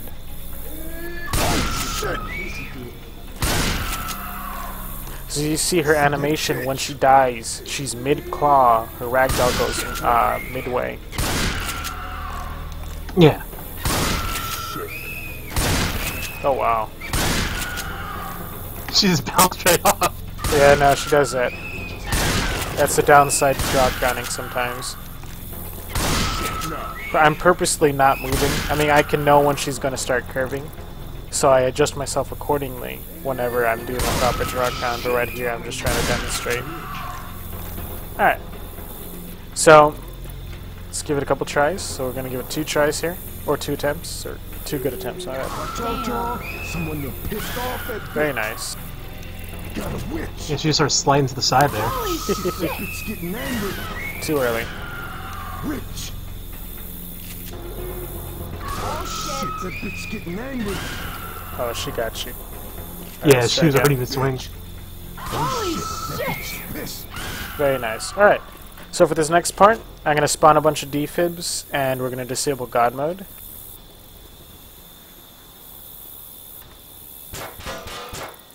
Alright, Paddles here. so we got 5 defibs. Why do you have a health kit on you? Damn it. Because I ran back to the safe room. You're making me OCD. You know what? Defib unit Pick up one here. of those health kits. Thank you. One sec. I gotta delete this now. Stupid first aid kit. Alright. Witch! Quit tracking with that bitch. She gonna eat you, right? Thanks, I owe you one. Oh, shoot her! What are you doing? Yourself over this. You revived me just to let her hit me again. Shoot her! Watch out, y'all. Someone done pissed off that bitch. Oops. Watch out, y'all. Oh, I didn't aim above your head. I do My bad. owe you one. God damn it! that bitch getting angry. Alright, alright. Gotta be more careful now. Witch. Alright. Oh shit, that bitch is pissed. Come on now. Ain't got no time for this. Get up. Quit tracking with that bitch. She gonna explode. Don't you go shit. Too early. Oh, that friggin' hurt! Holy shit! That bitch is pissed. Very nice. Quit tracking with that bitch. She gonna get your ass up. Get up. Poor other witch. I know, right? Shit, that bitch getting angry. Oh shit. Witch. Didn't know you can melee while you're climbing up. Bitch. Watch out, y'all. Someone done pissed off that bitch. Watch out, y'all. shit. Someone done pissed off that bitch. Get up. Come on now. Get up. Witch. Okay. Oh shit. That bitch is pissed.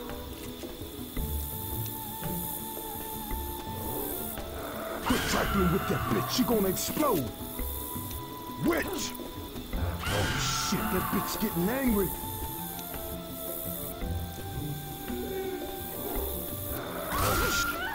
Come on, bro. Might help if I actually hit her. Alright, we got one more defib after this. Or after this defib is gone, that's it. Session's over. Watch out, y'all. Someone done pissed off that bitch. Can you spawn an ammo pile? I'm like at 7 bullets here. Oh, there's an ammo over here. Oh shit. Yeah. I always forget about the ammo pile there because I always just grab the T2s. Oh, man. Ammo here. Got a pipe. Oh shit. That bitch is pissed.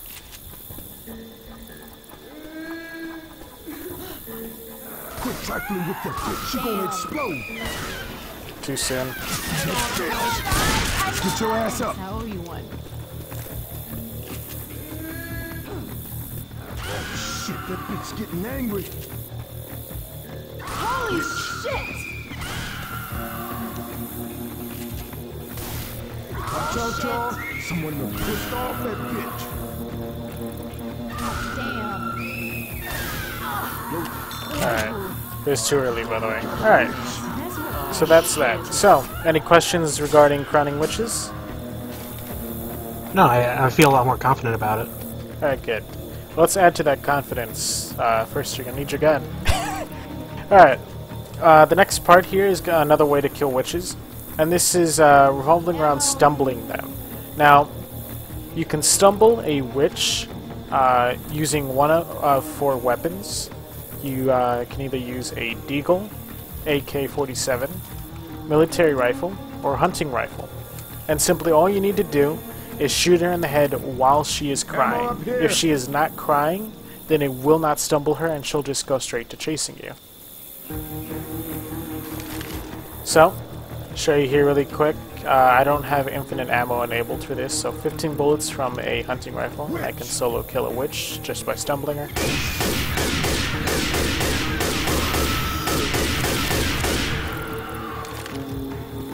So you see there, pretty powerful. The next thing So as long here, as you can keep hitting her in the head, she'll stay stunned, right? no, you just got to do it once, and that's it. Now you can actually keep her stumbled by shoving her or by hitting her with an additional explosive, which I can't demonstrate on the server because when she explodes, for some reason, she completely fucking disappears. So here I'm going to demonstrate the chain stumbling. I see that bitch trifling with that bitch. She gonna explode. And this can be used to kill a witch in realism mode, where, you know, you can't really crown her and she takes reduced damage and such. But yeah, if you shove her or hit her with an additional explosive, she will essentially stumble. Oh god, she mad. Pissed off that bitch. She shakes her head, damn. Well yeah, you can't headshot her. You don't want to headshot her while she's mad. You gotta wait for her to start crying again.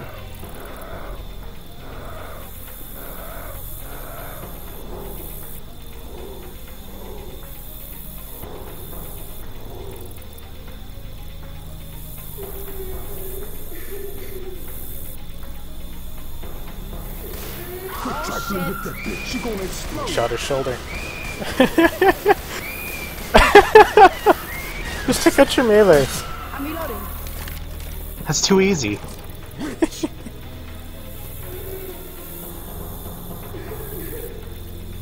Oh shit, that bitch is pissed. Very nice. See that bitch? Oh shit, that bitch getting angry. Holy shit! No, you're too far and too slow.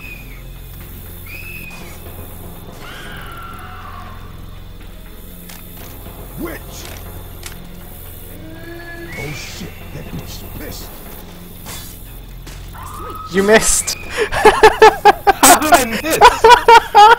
I don't know, but I heard you shove the structure instead of her. Uh-oh. Reloading. Too close. Witch!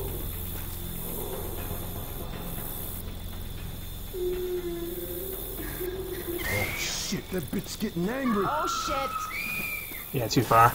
Yeah, too far. One thing though, she gets up much quicker from being shot in the front than the back or the side. Witch!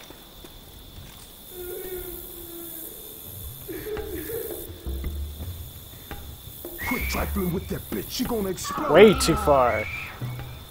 It's not my fault she stumbled like another 30 feet. Reloading! She knew what was up. Watch out, y'all. Someone done pissed off that bitch. Very nice. Alright, Reloading! so the stumbling can be done with explosives too. So explosive rounds, propane tank, oxygen tank, pipe bomb, and Ammo here. propane tank. I don't know if I already mentioned that. And grenade launchers. So yeah, just gotta make sure she's crying. So, any questions about killing witches? So if she's angry at all, even just like the slight growl, it won't be able to get the stumble? Nope. I think you can with the grenade launcher, but I would not suggest it. You wouldn't suggest grenade launchers at all. Well, no, I wouldn't suggest grenade launcher Hey, when she's not, ammo here. or when she's angry. Yeah, I've ran into my fair share of realism versus even in, or not realism Ammo up versus here. realism expert, and even in versus mode, where all I got is a pipe bomb and like an AK, or not an AK, like an Uzi. What I just do is I throw the pipe bomb at her feet, make sure she no one goes near her, and then when it blows up, she stumbles, and I run up and kill her and such. So pipe bomb can be pretty useful. Alright. Alright. So, the next thing I'm going to cover is smoker tongue cutting. Now, how are you with Ammunition. cutting tongues? Usually it's like a 20-30% like success rate with it. Got a witch. Oops, didn't mean to spawn her. Got a Spawn a hunter. hunter. Let me get rid of the witch. She gonna explode. Reloading! Well, one of my viewers is saying that grenade launcher can stumble aggravated witches. Alright. Alright. So here we're gonna do some. We're gonna, try and perfect your smoker tongue cutting here. For starters, you need a sharp weapon. Pretty obvious. All these sharp weapons are pretty straightforward. Katana, fire axe, machete. They all have sharp edges to them. The only weapon that is not straightforward is the crowbar. The crowbar is considered a sharp weapon. It just looks like it's a blunt weapon, and a lot of people are like, what the fuck? But yeah, a crowbar can Ammo cut here. smoker tongues. The Alright. next part is you need to get the the motion down. Essentially, if you look straight at the smoker, you can still get the tongue cut, but you're much better off where if you aim at the smoker and then aim downward, as if you're chopping wood, in a straight manner. The thing is, you don't want to aim too far down. If you aim too far down, you'll only be cutting your invisible ghost toes, and you will not be cutting the smoker tongue. Alright? So, what do you want to be like cutting like right above where you'd normally hit the ground? Yeah, right above where you normally hit the ground, because the tongue collides with your chest, so you want to be cutting it from the chest. The next part is the timing. You do not want to swing your weapon as the tongue grabs you. You want to swing it before it grabs you. You want to time it based on your knowledge, the distance the smoker is at, and how fast the tongue goes. You want to time it so that you're halfway through your cutting animation once the tongue actually grabs you, or before the tongue actually grabs you. So I'm going to do a couple demonstrations here with the bot.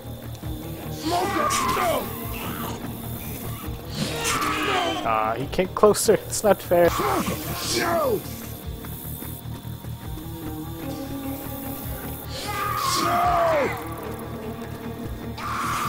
No!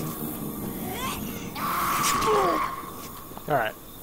So, I'm going to switch over and I'm going to play as the smoker, and you and I are going to give this a couple goes. So let me move these survivors out of the way.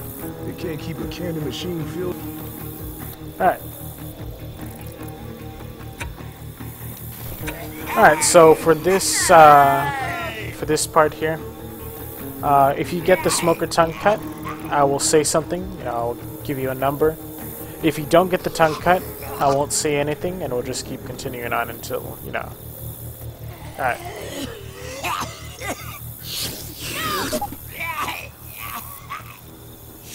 No! Smoker's got 1, me! No! No! 1, No! 2, No! No! No! No! No! 1, 2, 3, 4, No! No!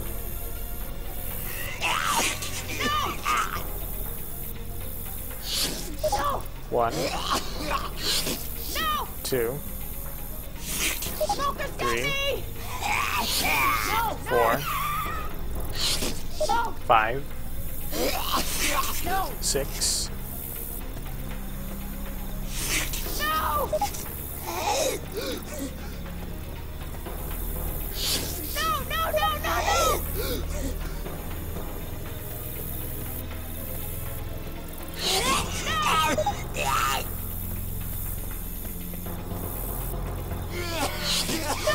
1, No! No!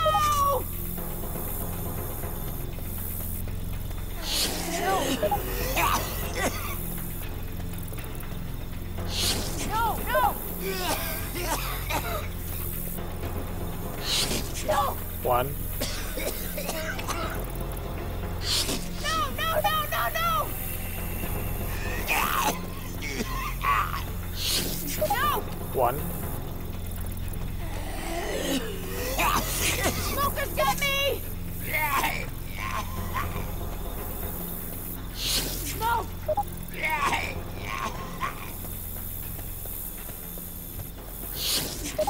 1, Smoker's got 2, me! Smoke! 3, No! 4, No! 5, No! 6, No!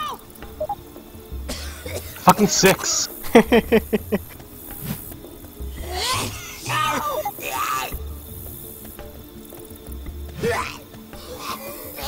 No! No! 1,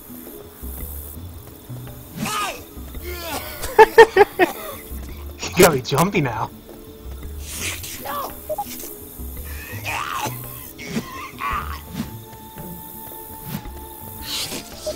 1, 2. No, no!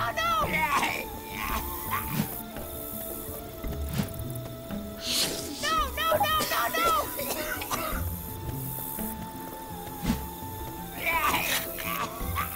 Smoker's 1. got me! No! 2. 3. No! 4. No! Alrighty. Do you want to do one more? Yeah, so try one more. Alright.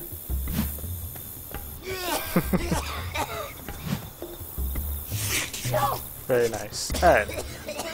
So yeah, there's the tongue cutting for you. Obviously, the more practice you do, the better.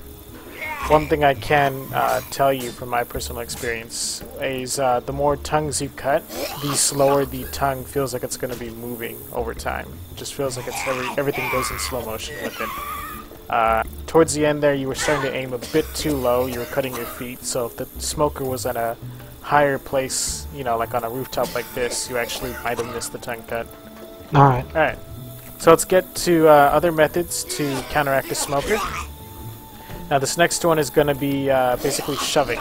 Now, a lot of players aren't aware is that if you have a melee weapon as your current weapon and you're being pulled, you cannot shove a smoker. So I don't know if you're aware of that. Were you? No. Alright, so here, just demonstrational purpose, come on down really quick. So, I'm going to try and pull you, and you just go ahead and try and shove while you have a melee weapon out. No! Ooh. Alright, Yeah, it so doesn't as you allow saw, it. It doesn't let you.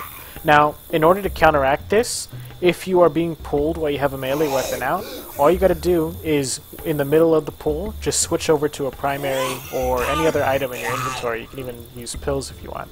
So here, switch over to your melee really quick. And then once I'm pulling you, just switch over to any other item. And then shove. Very nice. One more time. No, no! Very nice. Alright. Do you know why that you can't shove with a melee? I believe it's gameplay-wise. I think it's a gameplay mechanic. It's kind of it's basically like a risk-reward, because you know how sometimes where if you dodge a smoker tongue, some players are going to run at that smoker with their melee weapon out. This allows the smoker a chance to be able to pull them and punish the survivor for coming at them with a melee weapon. So I love a good game of Follow the Smoker.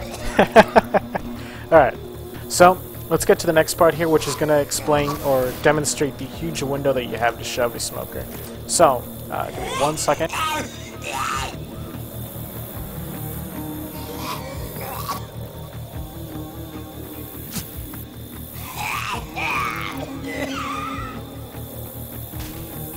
Alright, so what I want you to do really quick, yeah, what you're seeing right there is your shove range.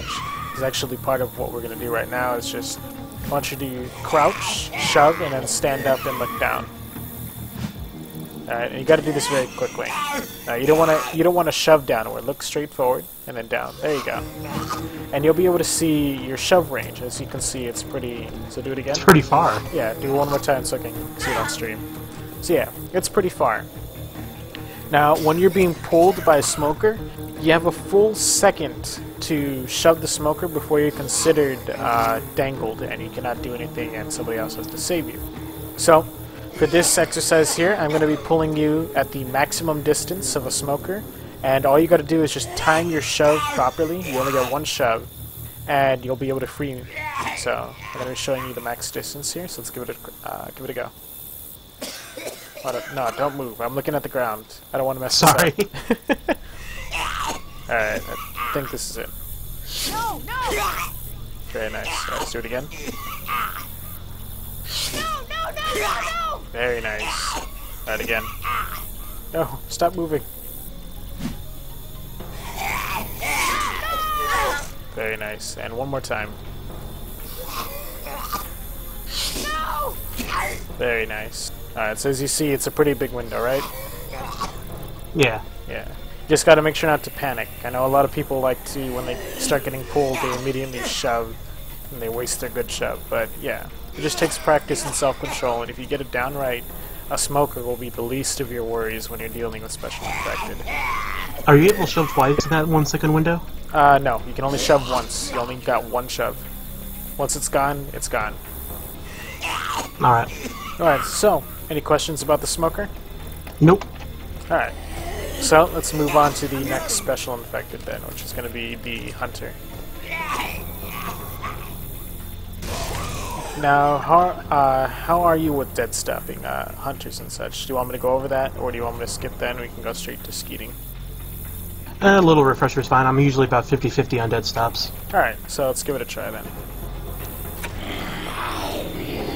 So, for this exercise I'm going to do a couple of different pounces at you. First one here is I'm going to do a straight pounce. There's a very simple pounce that you'll see newer players or even bot hunters do. And all you got to do is just shove while I'm halfway through the air.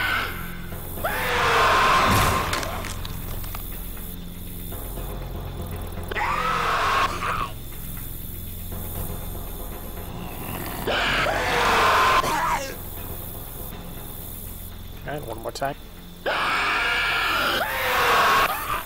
Alright.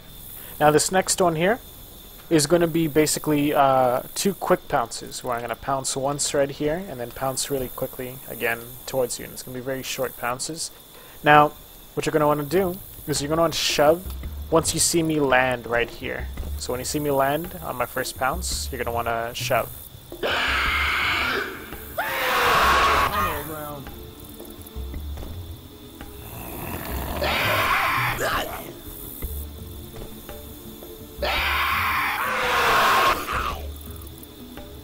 And again, I'm going to do this one in an L shape, but it's still the same idea.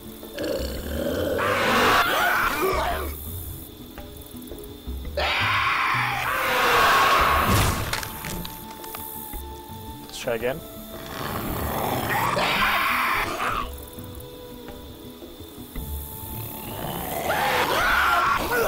Very nice. Alright.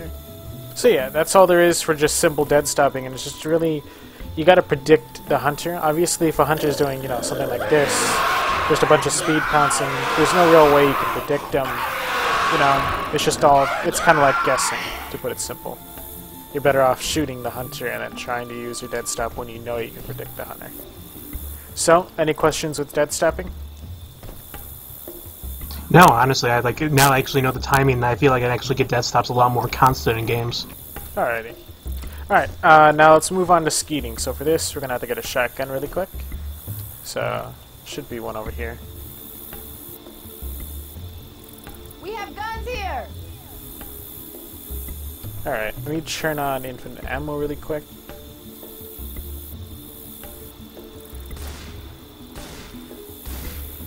And alright, I disabled dead stopping. So if you want, you can shoot the M1, but you won't be able to register any of the shoving. So I'll come up here. Alright. So, I'm going to do a straight pounce at you. Now for this exercise, if you do any damage, I'll give you a number like 143, and that means I have 143 health left. Now, you've seen my videos, correct? So you've gotten this far? Yeah. Alright. Do you want a refresher on the things, the game mechanics and the shooting mechanics?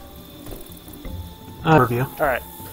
For starters, the shotguns in Left 4 Dead 2 do not deal extra headshot damage to special infected, with the exception of the witch. So, when you're using a shotgun, you always want to aim for the biggest part of the special infected's body. So it's usually, the chest, or with the charger might be, the arm, etc. Never aim for the head, because you're going to be hurting yourself in the long run, because if pellets miss, you're losing damage. Also, is that only for shotguns? Yeah, only for shotguns. Uzis, snipers, machine guns, everything else in the game can deal headshot damage to special infected. Alright. Alright.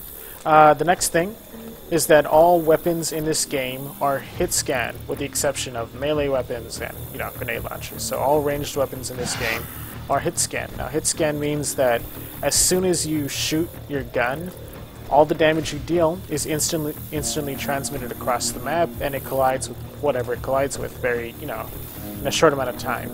The little bullets and tracers you see coming out of your gun do not actually represent any of the damage you deal. but rather they're just there for animations, you know, just to make the game look nice. You know, you're shooting bullets. So just for a demonstrational purpose, let me give you a hunting rifle over here really quick. And what I want you to do is just shoot me in the head all the way over here, and you'll notice that I'll die quicker than your bullet actually reaches me.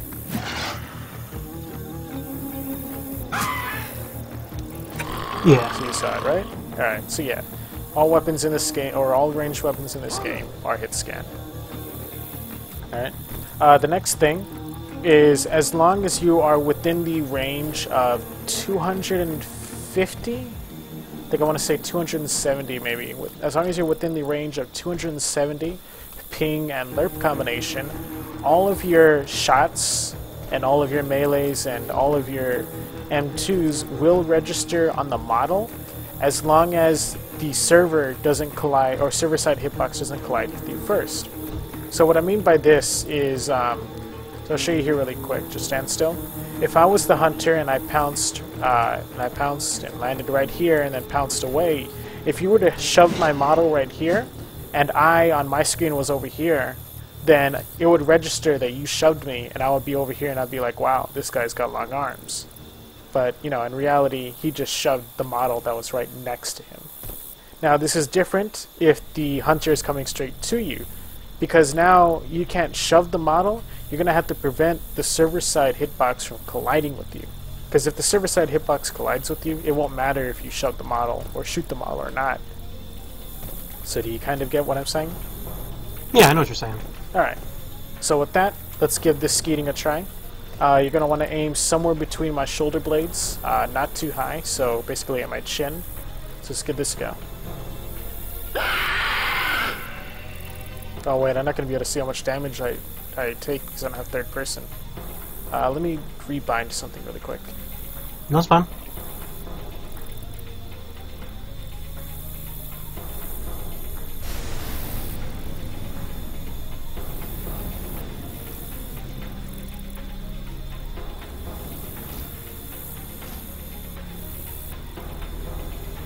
The windows on the van aren't programmed since I spawned it in.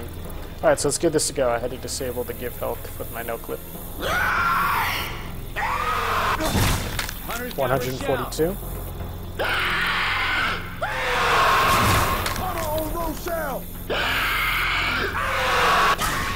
Very nice.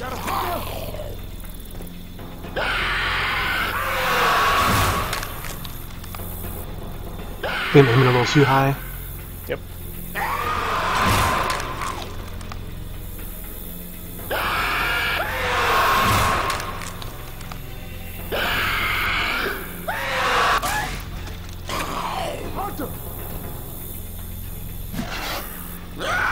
Trying to scratch me? No, I was just trying to get away. 148. 118.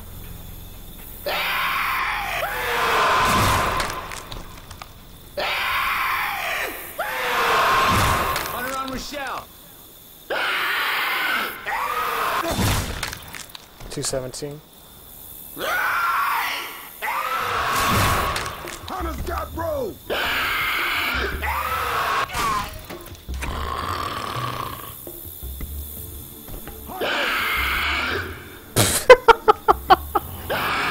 Fucking reflex is kicking in right there. 172. 151. Very nice. Alright, let's do one more successful. Very nice. Alright, so now...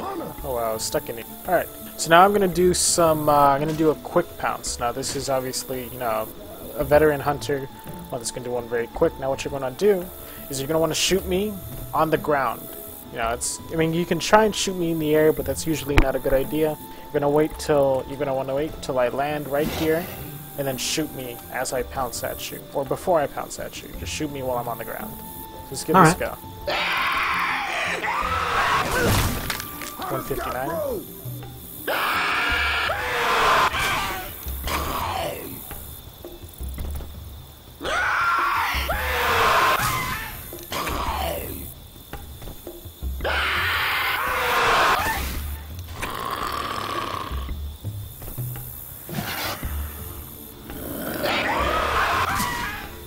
Damn, we should have started with this one. Huh? We should have started with this one. This is a lot easier. Don't worry, it'll get harder. So I'm gonna do an L now. I'm gonna do an L.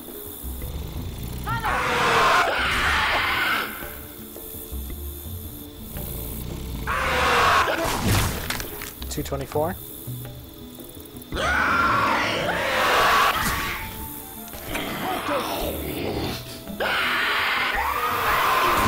Hunter on Rochelle. Hunter on Rochelle.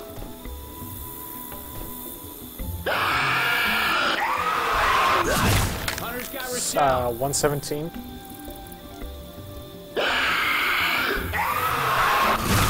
Hunter's got Rochelle. 136. Very nice. Let's do one more successful. Got a hunter! Alrighty. So now let's do some DP skeeting. So this is generally the same idea. You know, it's the same thing as if doing a line pound. So let's give it a go. Let's do 3 successfuls.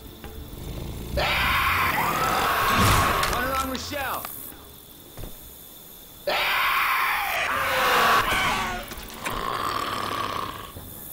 Hunter!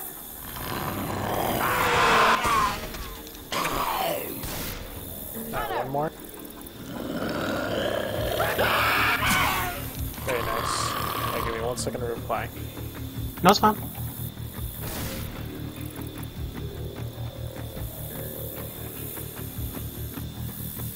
Alright, so now let's move on to the better part here of the skeeting. Or, I don't know if it'd be skeeting, I guess you're shooting me on the ground. Alright, so what I want you to do now is just stand in the center of this puddle. And I'm going to come at you from one of 2 directions, so either on your left or either on your right. Or, wait, but yeah, turn them around, sorry.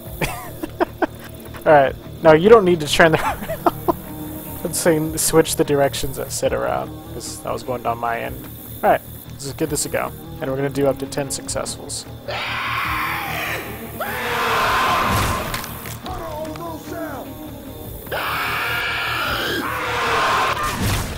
169.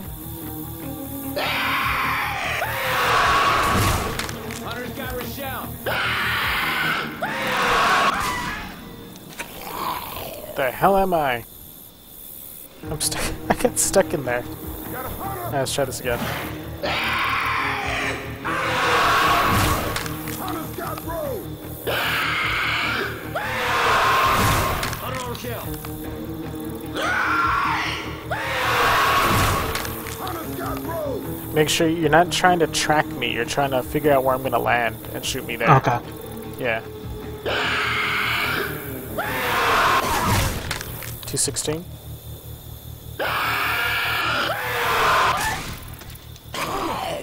Alright, 8 more.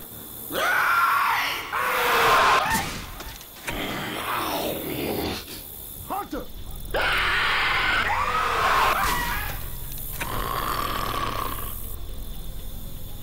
Hunter!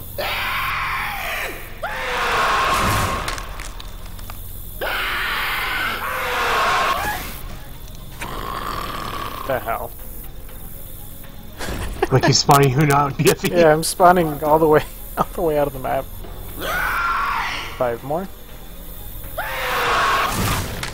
118. 152.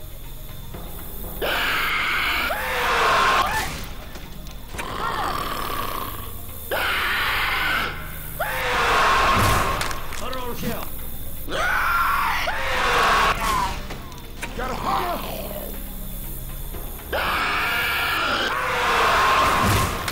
Hunter on Rochelle.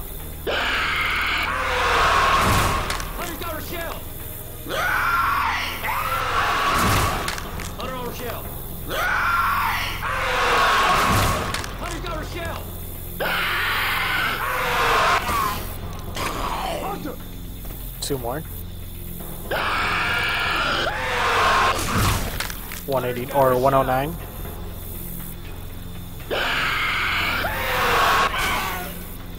Alright, 1 more.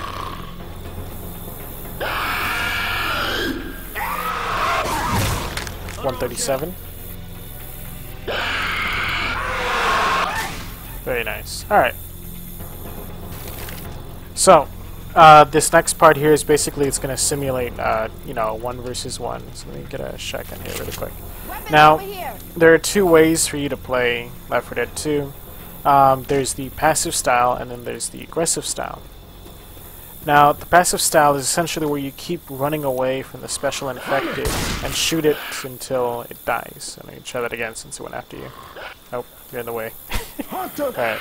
So yeah, the passive style is where you just keep avoiding the infected until, obviously, you kill it. The other style is the aggressive style, which, you know, a lot of the more veteran players play as, is where they punish the infected for making a mistake. So I'll show you here. Oh, I almost forgot I disabled skeeting. Or I mean, not skeeting, depth stopping. Alright. So, this is the more aggressive playstyle where the hunter, it pounces too short, and then I go in and shove it. You know, I'm punishing it because it made a mistake. Oh, wow. Wait, you kind of get the idea, correct? You're exploiting the SI making a mistake, and you know you're utilizing it to kill it and get rid of it very quickly. Now, one thing to note is when you're dealing with any of the special infected, is you don't want to go move in a straight line.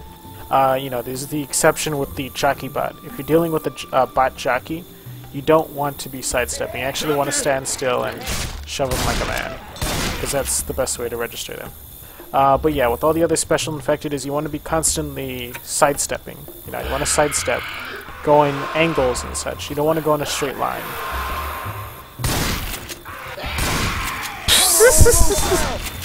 Alright. Lucky. Alright. So, I'm going to switch over and I'm going to play as the hunter and we're going to do 10 successful kills. Going to have to disable infinite ammo really quick. Let me spawn a ammo pile in the center, then we see if I remember it.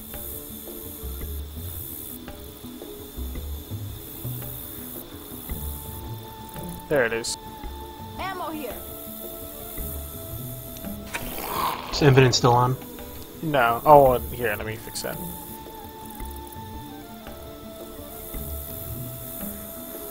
Alright, here we go.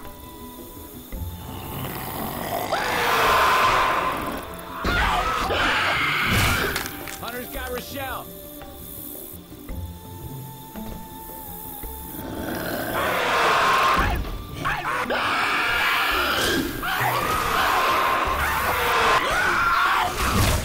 Hunter on Rochelle. 115.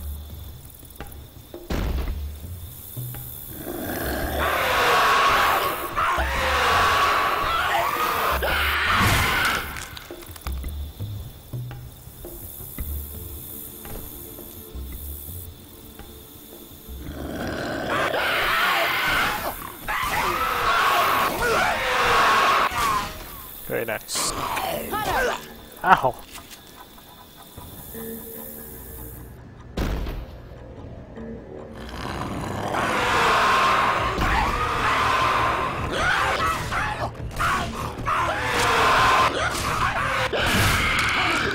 One oh two.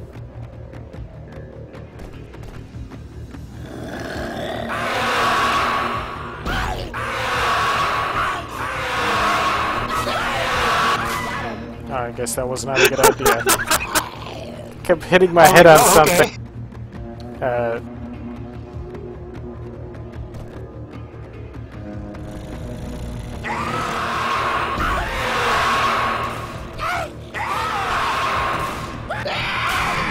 Hunter on Rochelle.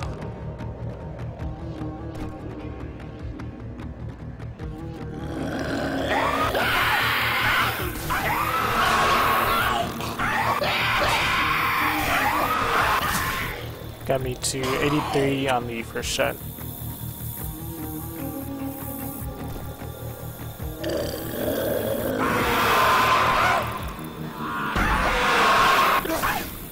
Hunter!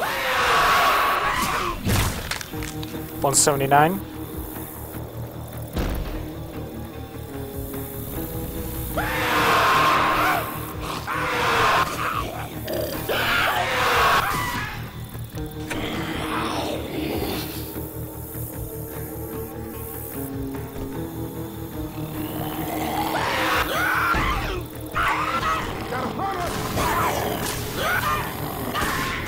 Very nice. 5 more. The bots can help you with that. When they first saw you go over towards the refreshment stand, they're all just watching you clip through.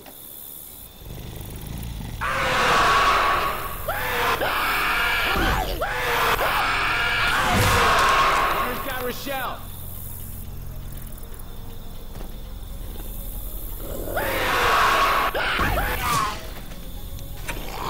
Alright, 4 more.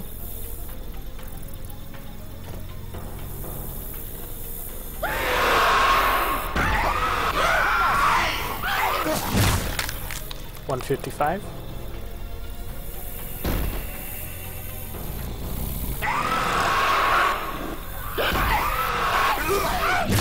Hunter's got roll. 151.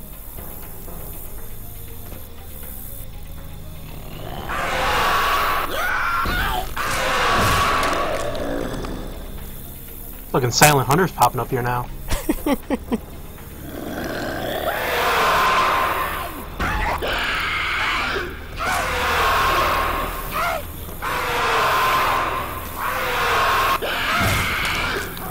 $197.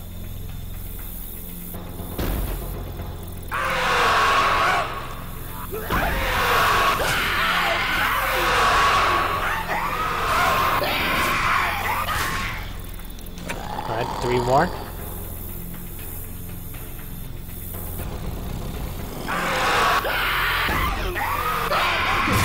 Hunter on Rochelle. Yeah, I wasn't even tracking you at all there.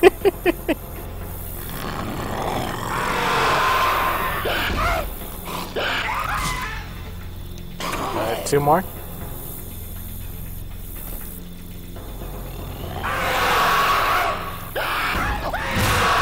Hunter on Rochelle. Walked into that one.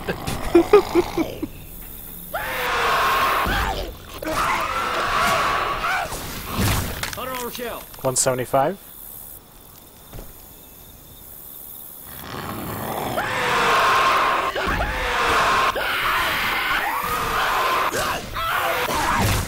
Hunter's got Rochelle. 115.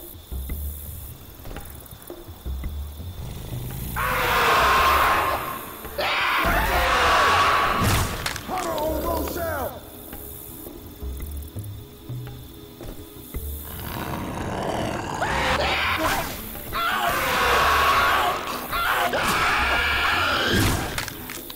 $154.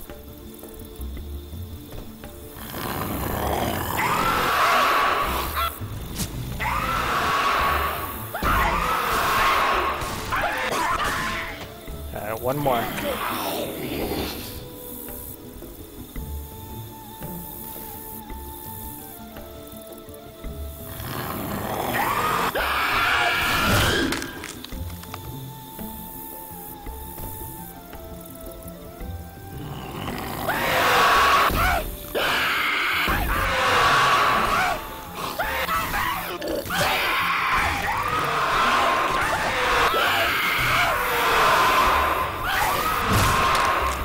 $142.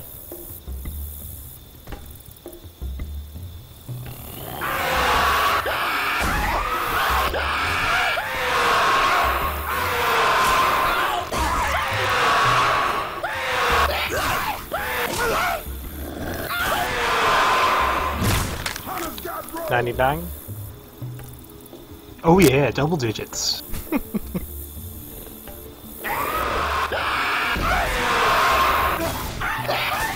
Very nice. Alright. So, any questions when it comes to killing hunters? No. Alright. What is this? It's a pizza box. Alright.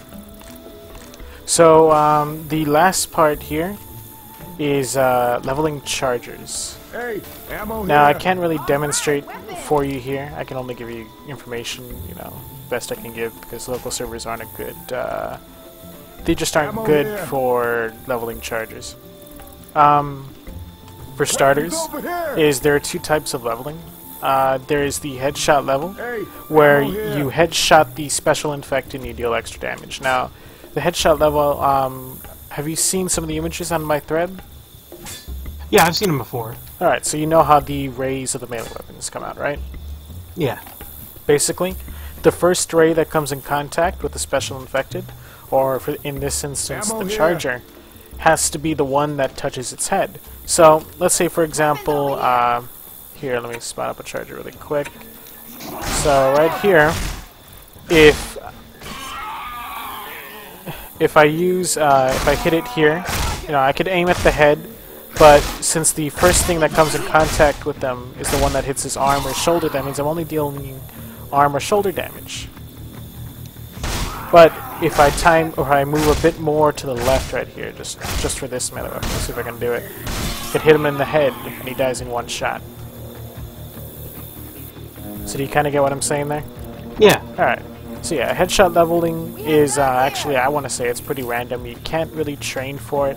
You can try, but the ping and the lerp, the differences between the two, you know, between the charger and yourself and the server jittering, it's not very consistent, and it's really random sometimes if you can get it. The best weapon to get headshot levels with, though, is the Tonfa, because its first swing is vertical. Next one is the normal leveling. All you really got to do is just, I mean, this is what you see most players do anyways, where you just, you have a charger, you shoot it once or twice, oh, where'd it go? And then, you know, you run up to it and... That instant recharge! But yeah, you know, you shoot it a couple times and you run up to it and you level it.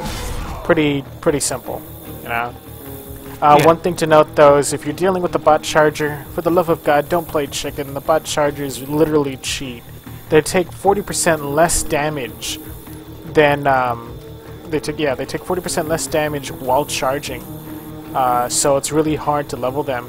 And at the same time, they seem to take 2 melee thresholds unless they're extremely chipped. So right here, let's say, I think this charger right now, I've modded it to have only 300 HP. But if I modded it to have 2 HP, it would still take me 2 swings to kill it. So yeah, bot chargers are pretty beast, and I would recommend never playing chicken with a bot charger. But other chargers, human player ones, are a fair game. Yeah. Even then, though, I try to, you know, avoid getting in the path of a charger, because if I, you know, don't do enough damage and then try and level it and I miss, you know, it's not that good. I'd rather dodge it and keep shooting it and guarantee that I at least don't get hit. It's always a gamble. The next part would be rock skeeting. How are you with rock skeeting? Ammo up here. I've done it a couple times, but usually I don't get enough damage in on the rocks for them to break up. Alright, well here, let's give it a try. So I'm gonna warp us over to a good spot. Where you all at? Here we go. Yeah, 75%. So now you spawn you up a couple of weapons here in the ammo pile. Wait, no, I can just give you infinite ammo.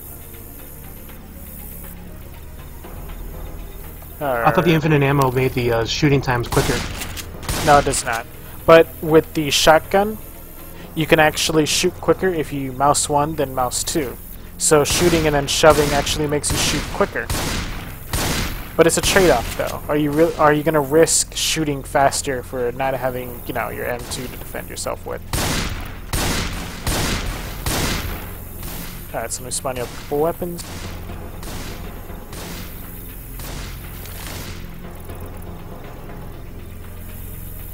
This right here messed some shit up.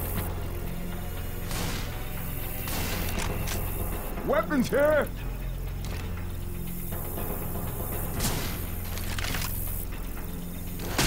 I'll snipe. Oh wow, Nick just... no. Ninja sword here. Nick, what an asshole! Bye-bye. Alright. So yeah, there's your weapons. You got Weapons sniper, there. deagle, Uzi, AK, and shotguns. Okay. Got a deep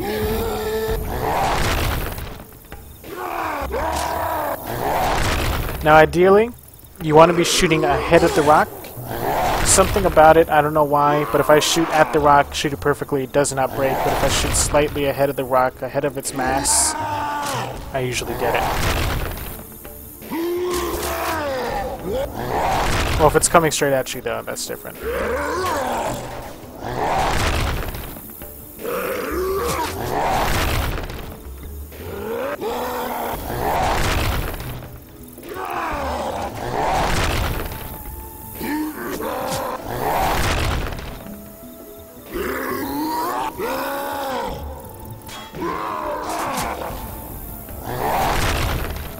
Alright, so if you want to use another weapon, just let me know and I'll stop throwing rocks.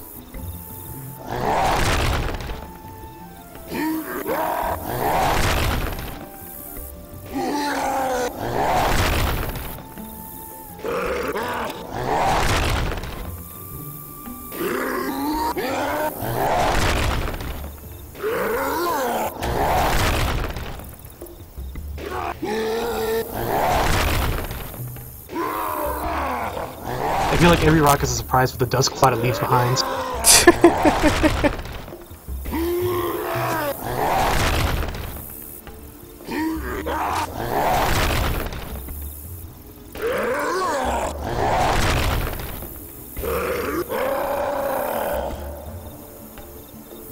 Now you can't see what rock I'm throwing. I hope it's not a rock.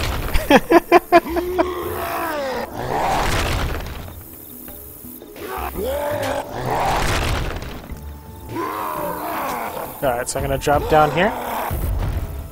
Now, generally, obviously skeeting a rock from long distance is, you know, pretty much the same thing for all three of the rocks. But when you're trying to skeet a rock where the tank is on the same, you know, platform as you, same ground level as you, you're going to have to start being careful.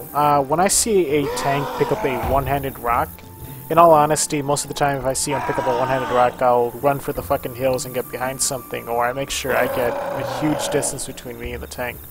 So, let me show you here really quick. I'm standing sideways. Why are you shooting me? So here, if you look, the one-handed rock, it basically teleports away from my body. And do you kind of see that? Yeah. So yeah, it leaves my body at a much farther spot than any of the other rocks. Every rock has a set amount of god frames as it leaves the tank's body, so you cannot skeet a rock for about half a second after it leaves the tank's body, making the one-handed rock extremely deadly because of the fact that it can travel much farther before its god frames come off.